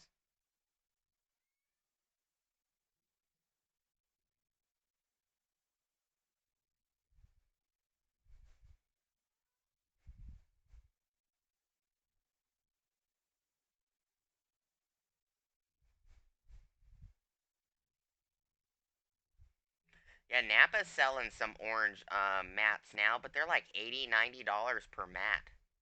Freaking expensive.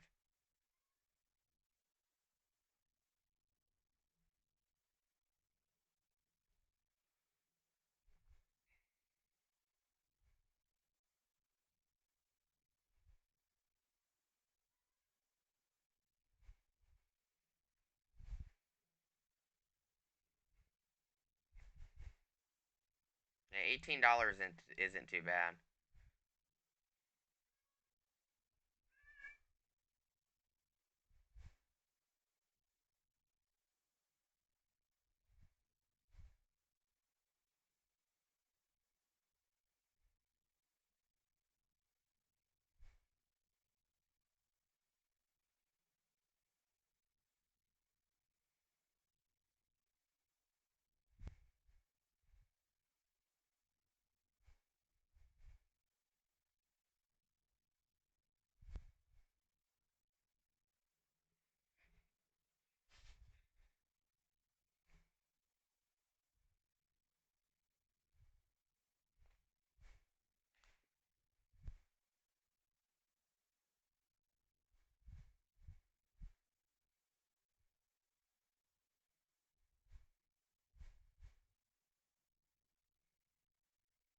What's up, J-Flow?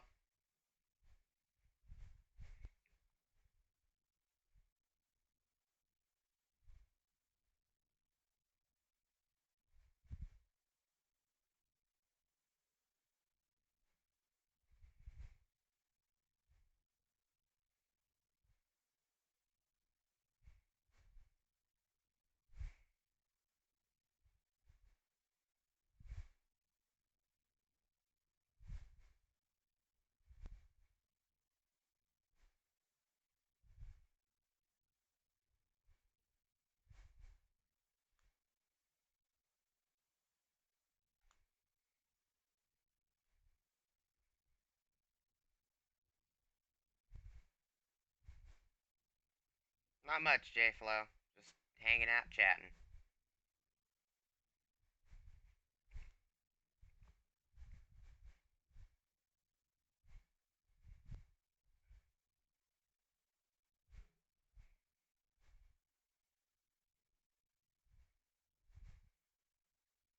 I gotta go pick my wife up in a couple hours.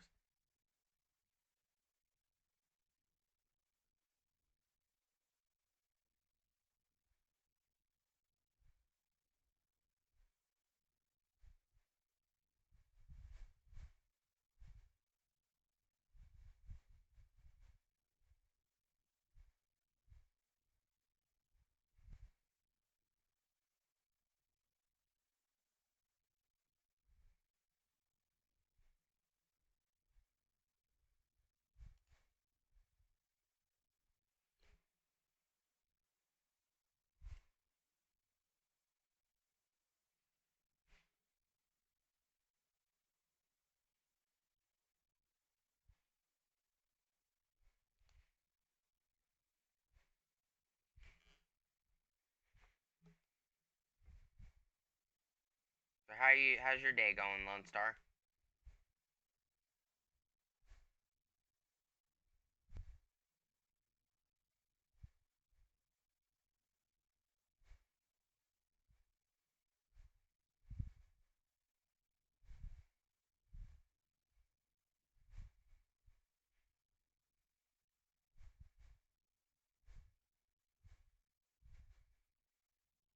How are you liking the M12 soldering iron? Is it working out pretty well other than having to warranty it?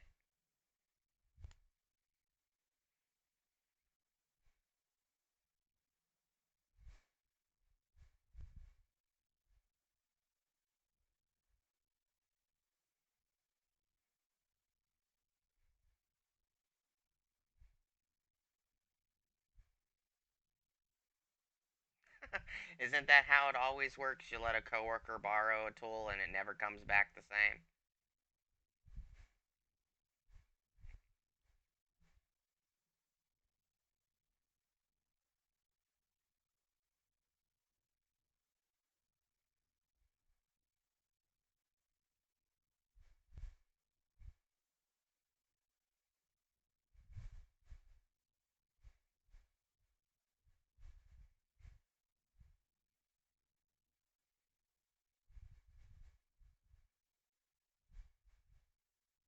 Alright, Joe Smith, take it easy, man.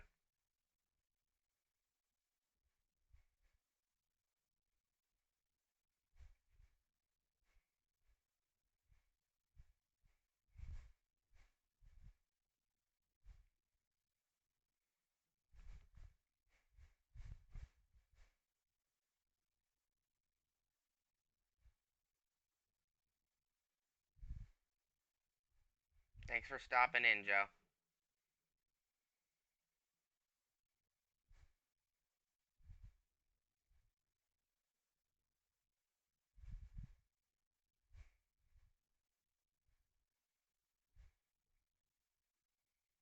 Does it heat up pretty quick, Lone Star?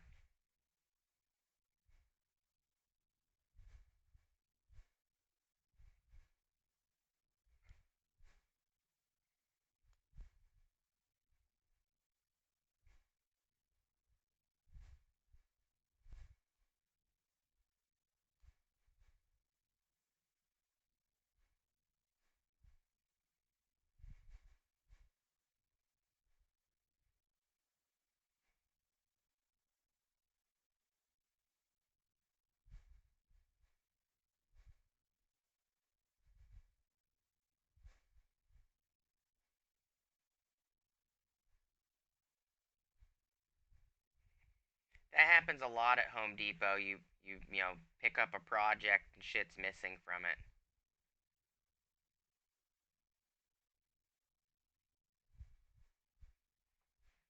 Well, that's not bad. I might have to pick up one. I do a lot of soldering.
I've heard mixed reviews on the soldering iron. Some people that use it constantly on a daily basis say it doesn't hold up very well, and some people say it does.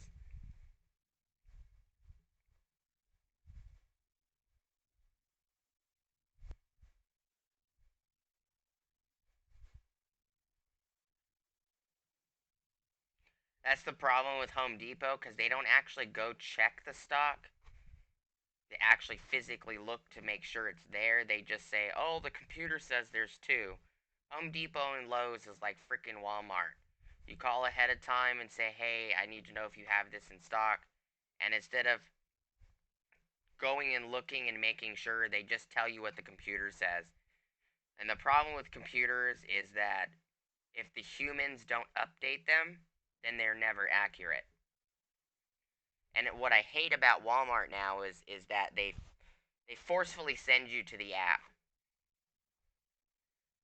Oh, well, you're looking for something, we'll look it up on the app, and the app will tell you what aisle it is. They don't even want to help you anymore.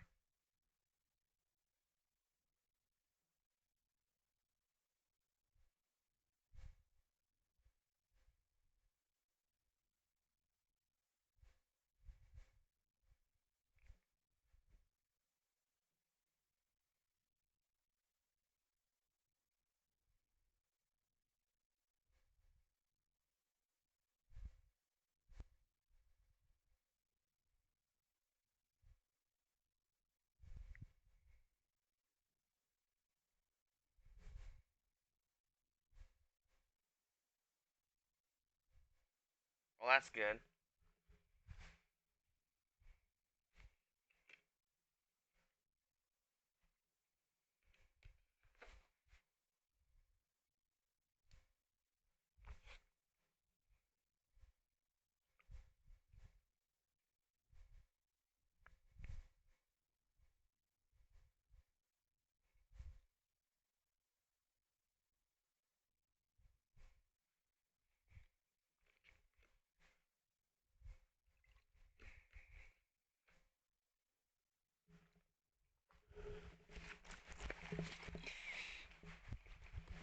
Yeah, just box stores and Walmart and Target, you can't rely on the staff or their apps. None of them are ever accurate because the staff are too freaking lazy to do their job correctly and type it into the system. So those 5 left in stock were sold freaking 3 weeks ago and they never updated the system. So 3 weeks later, they're telling you that there's still 5 in stock when there's none.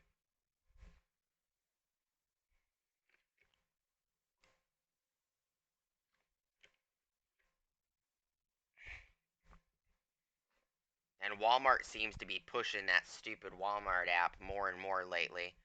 Oh, I'm sorry, I can't help you. You need to go look at the app. The app is wrong more than the staff are. It doesn't do you any good.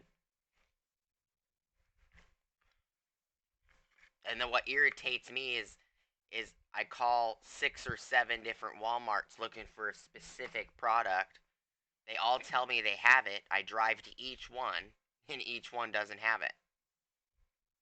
So I ended up wasting $40 or $50 in gas to go upwards of almost 100 miles from my house just to go to every Walmart around me, and ended up being a waste. What's up, Tool? How's it going, man?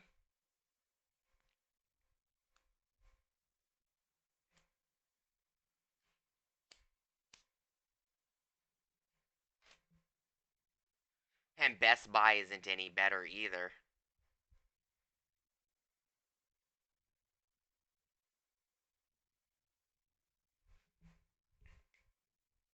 Well, I would recommend that you do one wire at a time.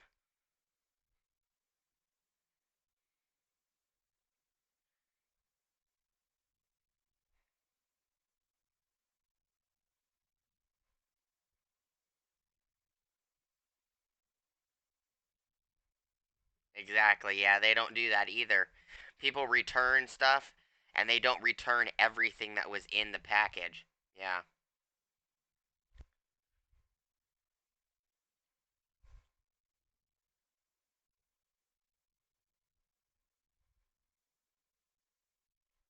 Yeah.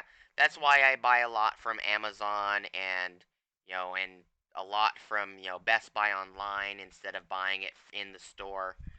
Um, and I do orders for my shops all the time through Napa. Napa's online, you know, $10,000 or $12,000 worth of stuff, and it's ready after the weekend for me to pick up and take to my shops. It's just quite easy to do it online nowadays.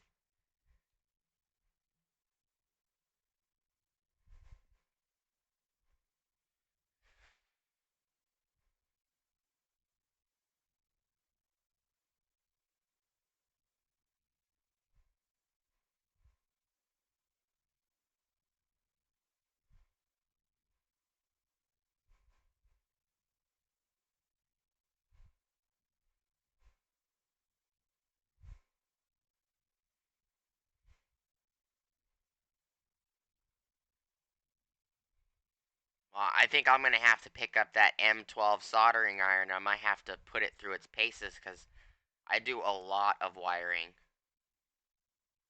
a shit ton of it. Because I do one of my shops is a race shop style shop. It's a lot of customization and upgrades and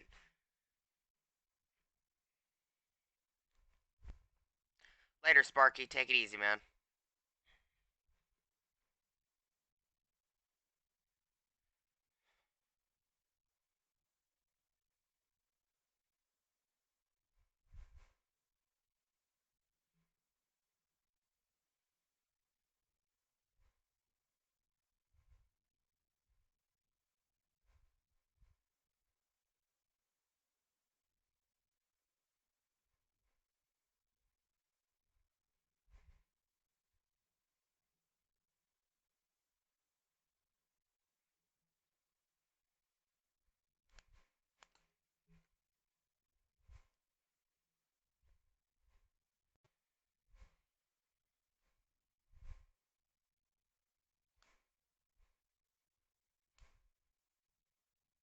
Or I should do a review on this Logitech mouse that I've been using for a couple years now. Actually, I have a couple of them. I have the Logitech MX Master mouse, and then I have this Ergo ball mouse, which is really nice.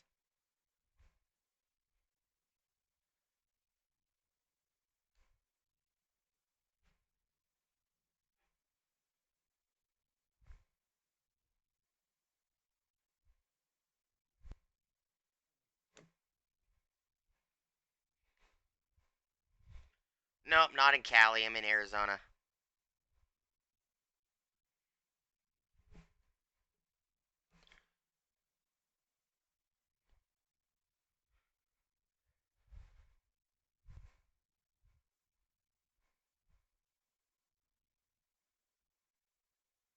Yeah, I've seen that a lot too.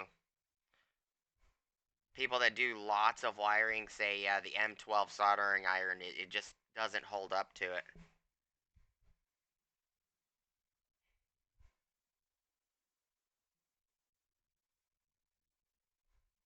I modified a little soldering station that I can actually plug into my DeWalt batteries. That's what I did.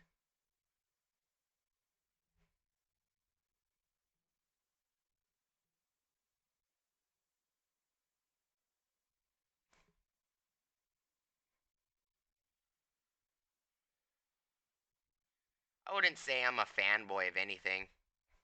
I have Milwaukee, DeWalt, the Earthquake line from Harbor Freight.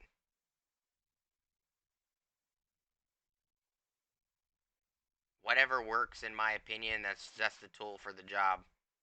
As long as it gets the job done, it doesn't really matter what the brand is, in my opinion.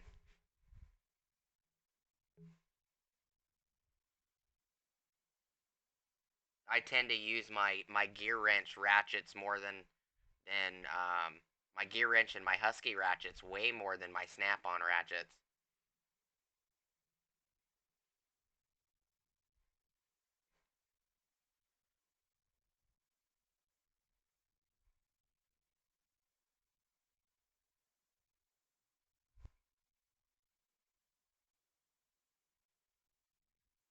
I've heard a lot of people complain that the M12 iron is just too bulky. It's hard to get into small spaces.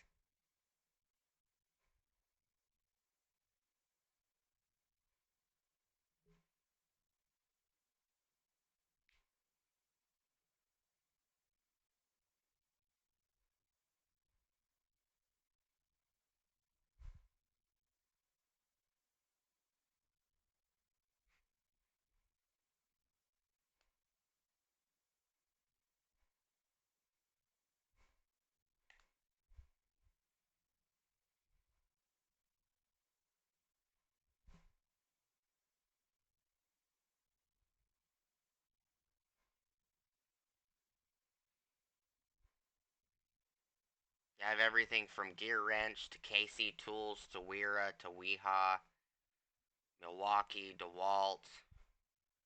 I have an old set of Bosch stick drills, some Stanley, some Black & Decker.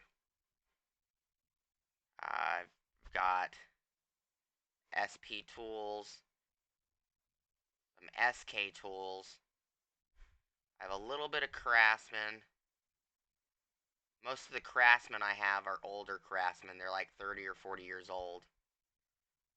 And they were given to me by my dad. And then I got a lot of Campbell Housefield. I have some, quite a bit of Snap-on. I have quite a bit of, I have a lot of Tecton pliers, but I don't have any Tecton wrenches. But I go to my local cow ranch supply store and I buy the pliers for cheap. You know, $35 or $40 set of pliers I can get for 10, 15 bucks. Because they're a supplier.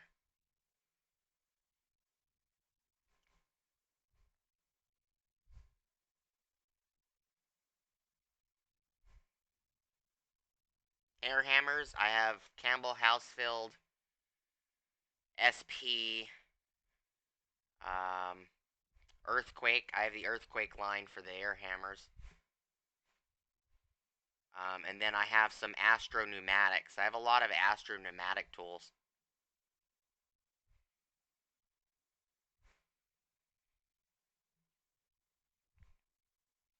I have a lot of their specialty kits too.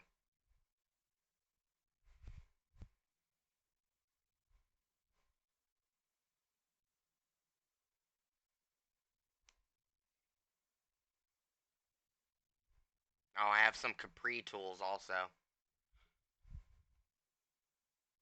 I have a couple KC tools.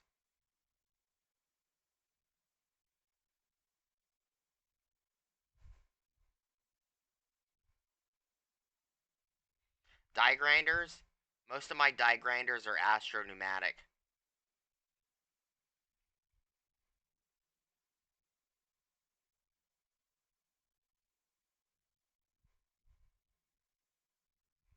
I have some Porter cable tools also. I have a couple Bosch tools, a couple Makita tools.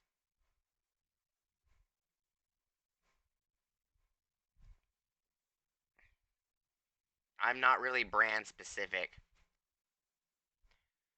As long as it gets the job done, it doesn't matter to me.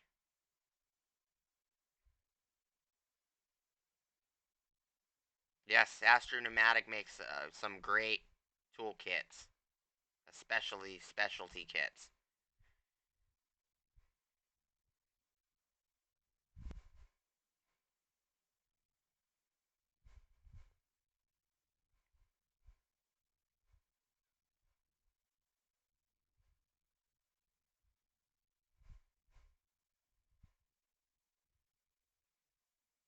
A lot of Mac stuff is rebranded.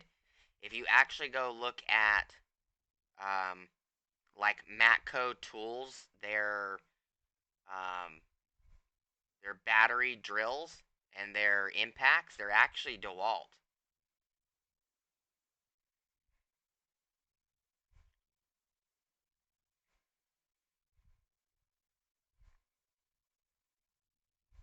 And the funny thing is all the tool trucks, Snap-on is on most tool trucks. especially for the torque wrenches. Cornwell, they carry snap-on torque wrenches, and so does Mac and Matco. And gear wrench truck also carries snap-on torque wrenches also, unless they're pushing more of their gear wrench line. It's very rare you see snap-on torque wrenches on gear wrench truck unless they're pushing both lines.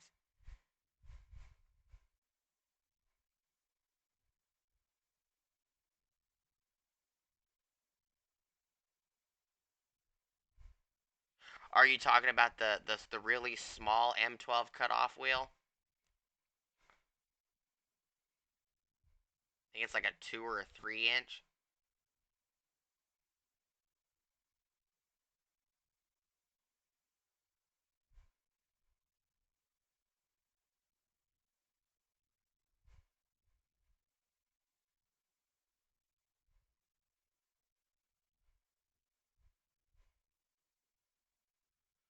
Yeah, I've never had any issues with Astro Pneumatic. I've never had a tool fail on me yet. I beat the crap out of the ball joint press, and I've never had any issues with their master kit.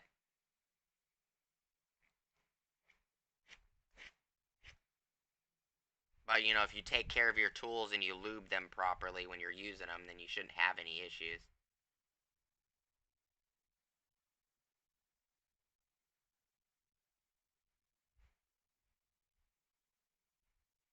Yeah, precision instruments are pretty good tools.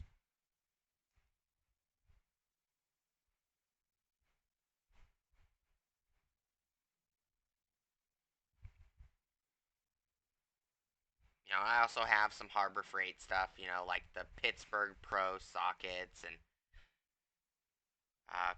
I have the quarter, 3/8, and half-inch of their roto ratchets.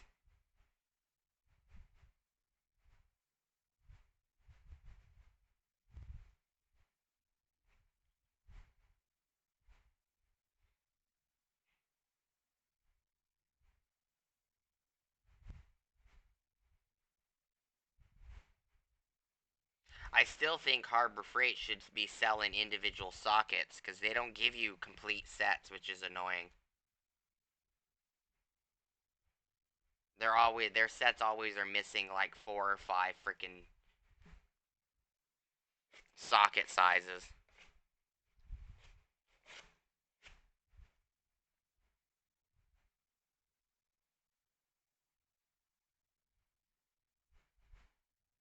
I have a couple of the half-inch breaker bars from Harbor Freight. I've never had any issues with them. I don't see the purpose of the Icon version. The Icon's pretty much the exact same breaker bar. They just tacked on the price a little higher. And if you use a coupon, you can get the half-inch breaker bars at Harbor Freight for the Pittsburgh ones. You can get them for like $10, $12.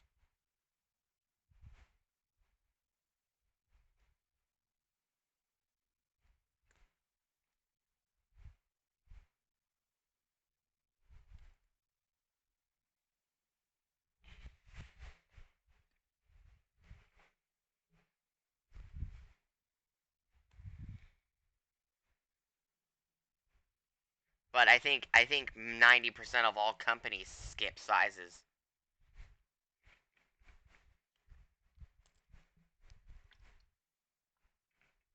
Was it chrome moly or was it chrome vanadium, Dan?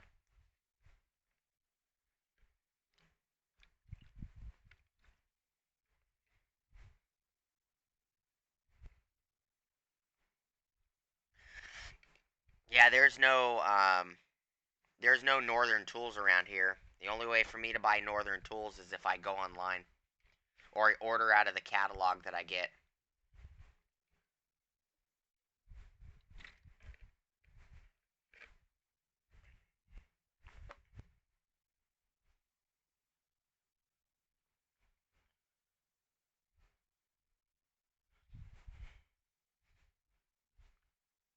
Yeah, yeah.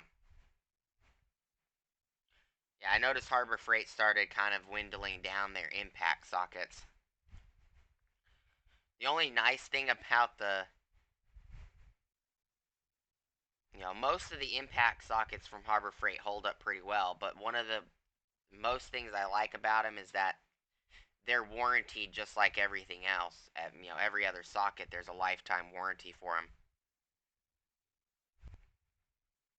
Most impact sockets don't have lifetime warranties from most companies, so the fact that Harbor Freight has a lifetime warranty for them, that's, pretty impressive. Or was it a chrome? Yeah, I've never had any issues with their chrome moly sockets, their impacts, but I had never bought their chrome uh, sockets, the vanadium sockets. I figured they would break pretty quick.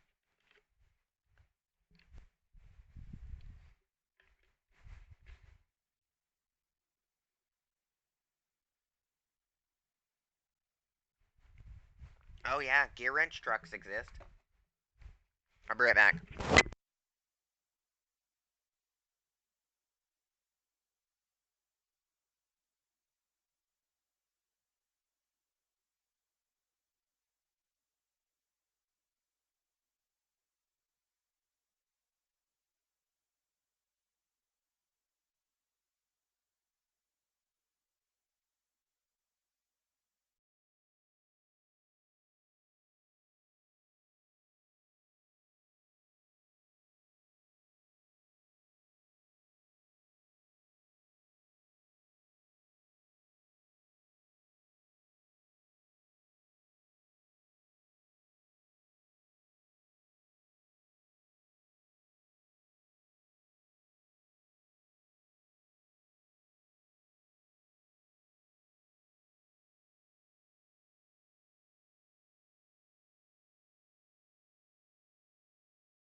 What's up? I'm back. What did I miss?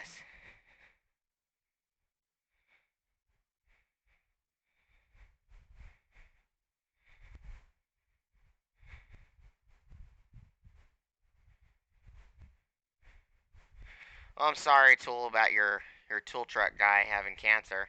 That sucks.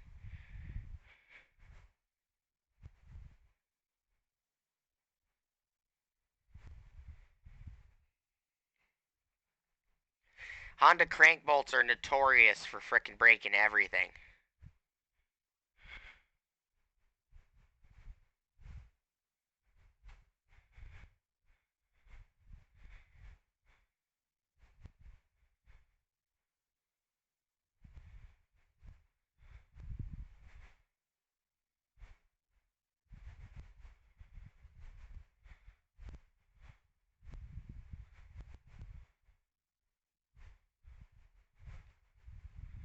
Yeah, Cornwell and Matco, they tend to disappear quite often, pretty much everywhere.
I can taste my pistachio cannoli again.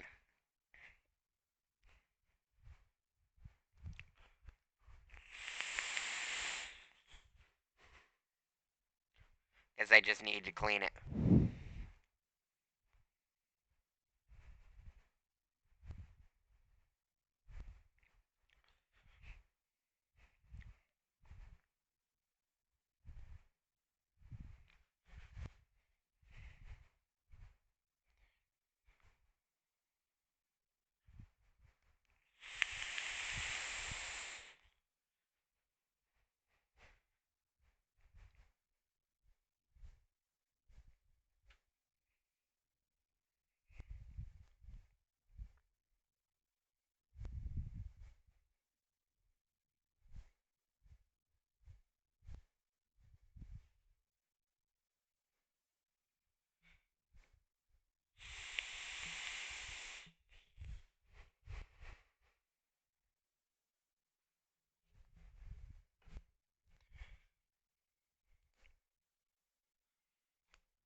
FOCD.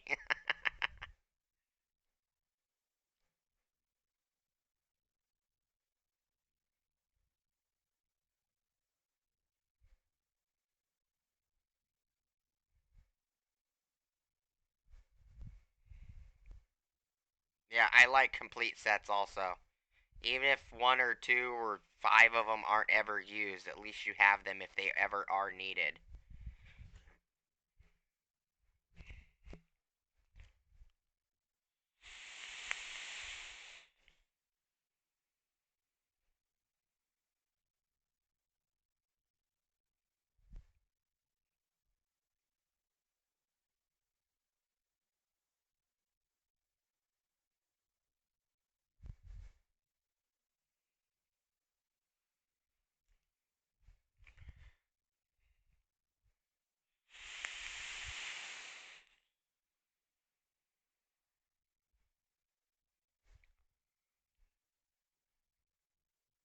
Yeah.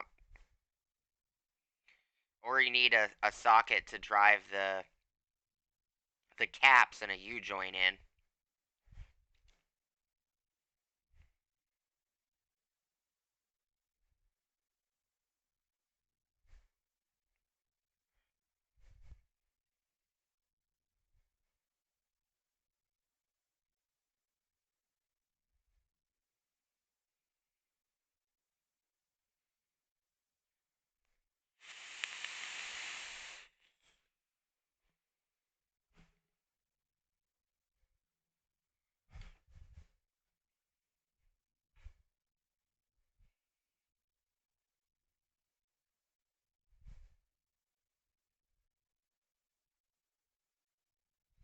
You go ballistic on them, Tool 87?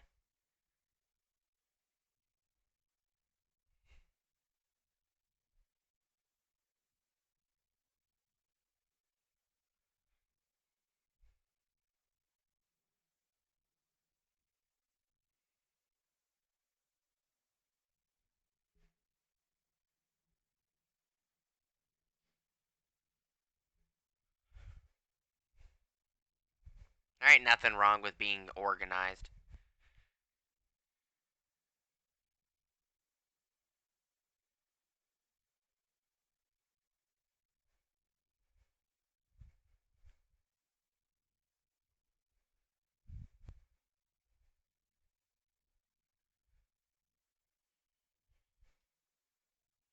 I'll eventually do a video on the Harbor Freight boxes. What I think of them. I don't think enough time has passed. I haven't put them through their paces as much as I wanted to yet.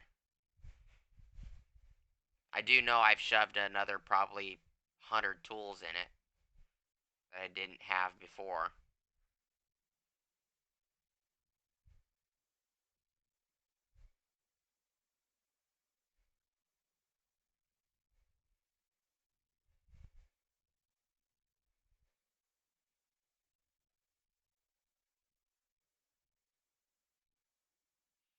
A lot of the organizers I have are Osla and Hansen organizers.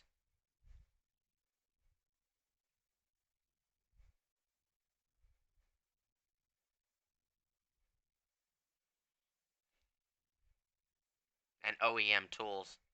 Those are the three that I have for socket organization. And wrench organization.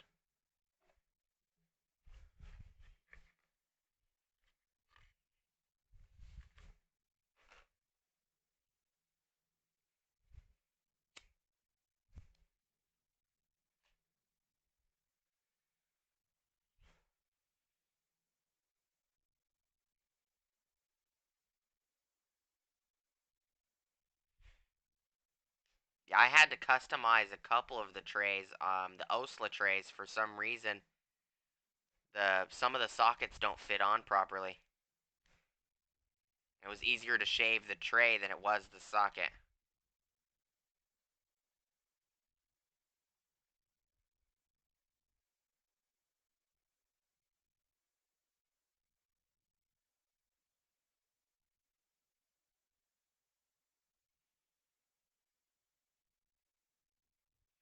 I only organize because it gives me more space in my toolbox. That's the only reason I organize. I can fit more sockets in one drawer when they're organized than if they're just laying in the drawer. And organization also helps when you're doing a job and you just quickly go grab it. You look at the tray and you immediately see, okay, there's the 18 or there's the 7/16 or there's the 3/8, because it's on the tray and the tray says it and it's easy to see. It helps you be more productive.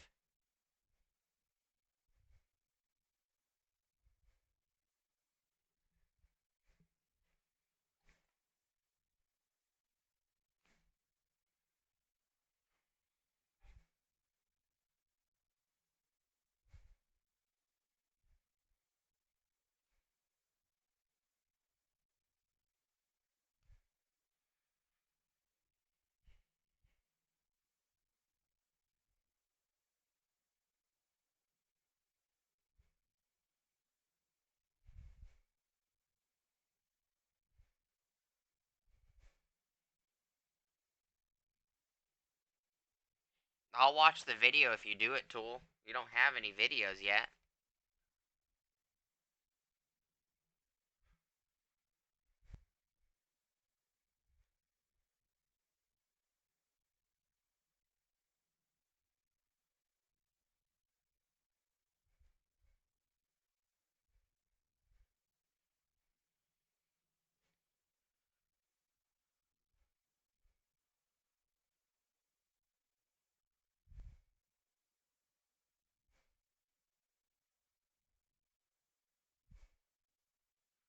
The Tool Vaults boxes are pretty nice.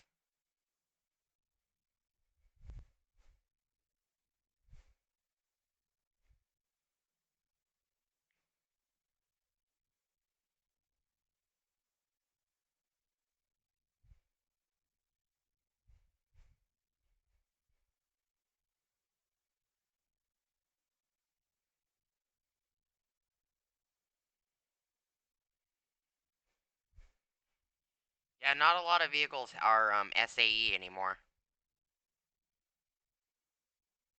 A lot of even American-made vehicles are still now metric now.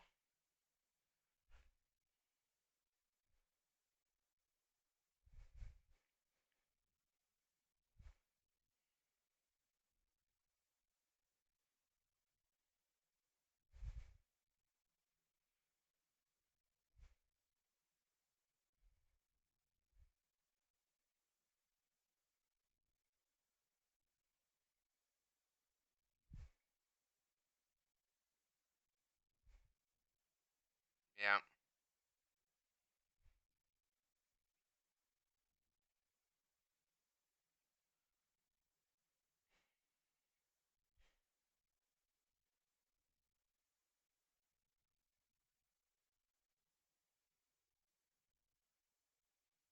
And the only time I get SEA standard sockets that are used is when I get a lot of hot rods coming into my shop. Old muscle cars, stuff like that. It's not very often, though.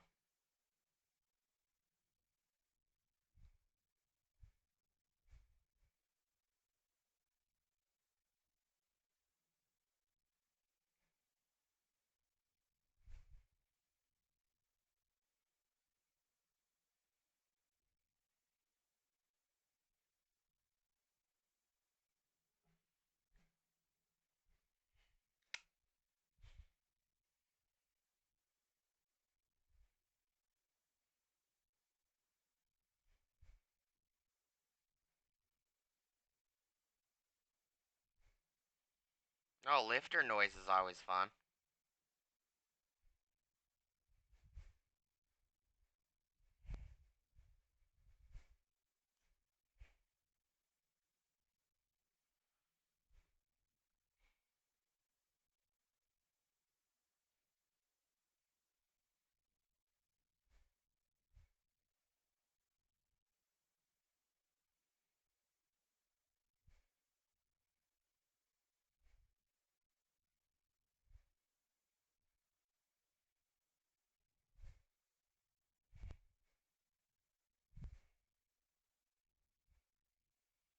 I have some Capri sockets. I just don't have any of their ratcheting wrenches. I have a lot of their larger socket sets and their large Allen sets.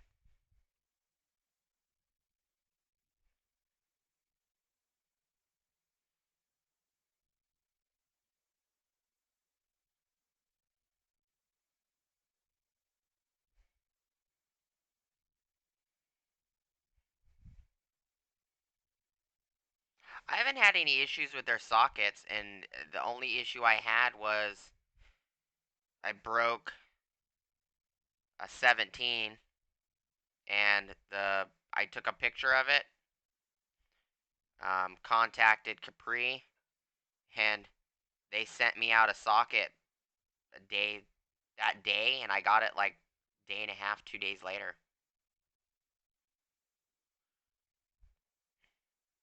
The rest of them I haven't had any issues with.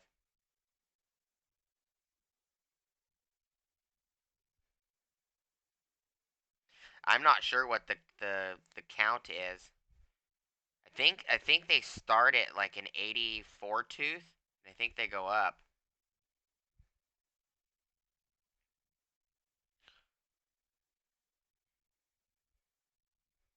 I was thinking about getting one of their larger sets of ratcheting wrenches.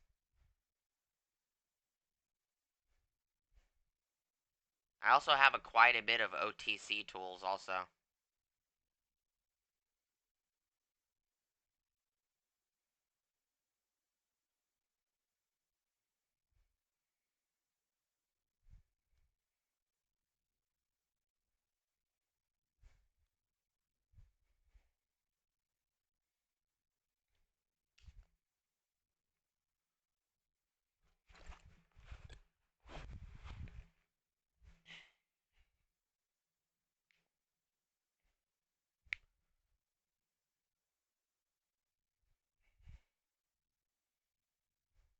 Capri's held up pretty well for me.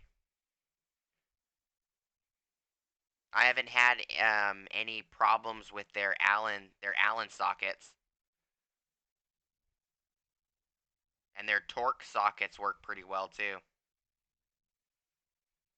I think I've had two of the Torx twist on me, and I've had one or two of the Allens break. But their warranties are pretty great. You take a picture of the broken tool, send that information to them, and they'll get you one out.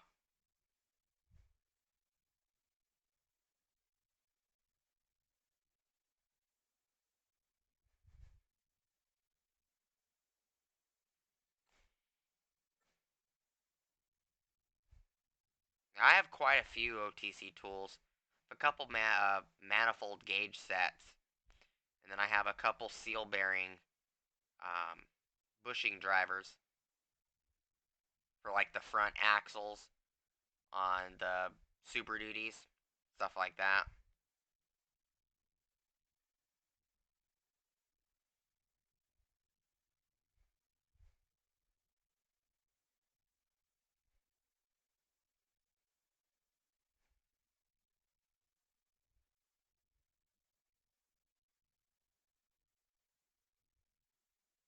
Oh, Dick Skinner's live? That's rare.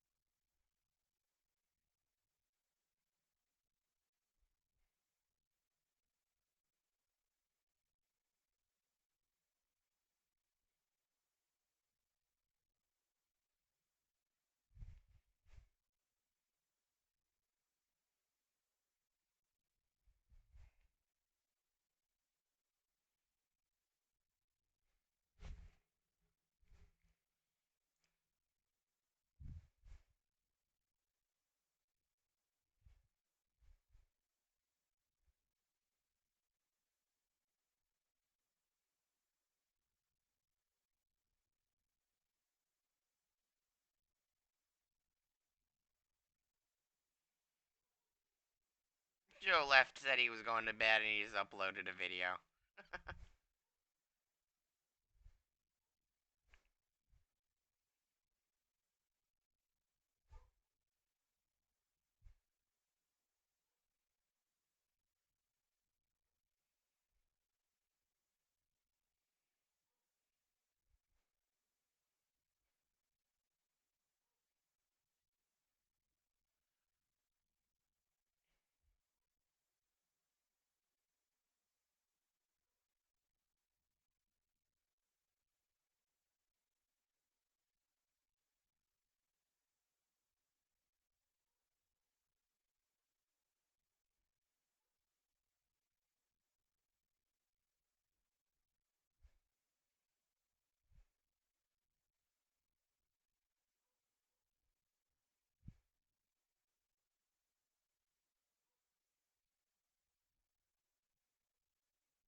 I'm probably gonna get off in a few minutes.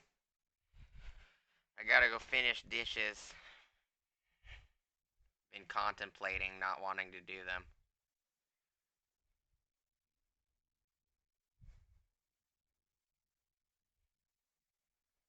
Uh, Coldest AC I've gotten on a hot day. Um, in my 20-year-old Forerunner, gets about 32 to 34.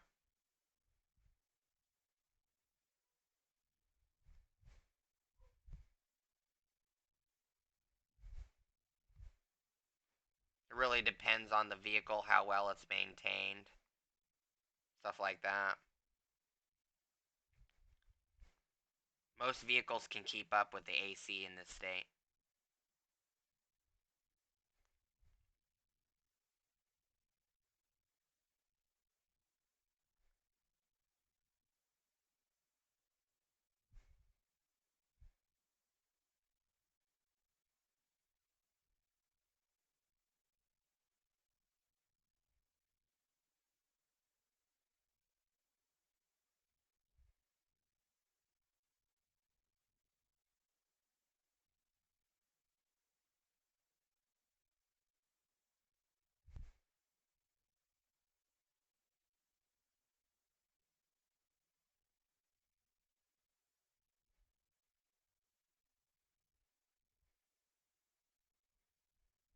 Yeah, you can get pretty good cold AC in this state. It just, you have to maintain your vehicle.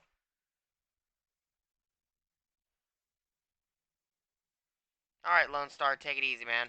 I think I'm gonna get off here also.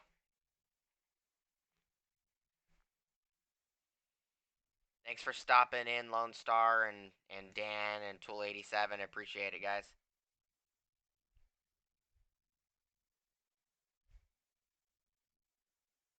See you guys on the next one.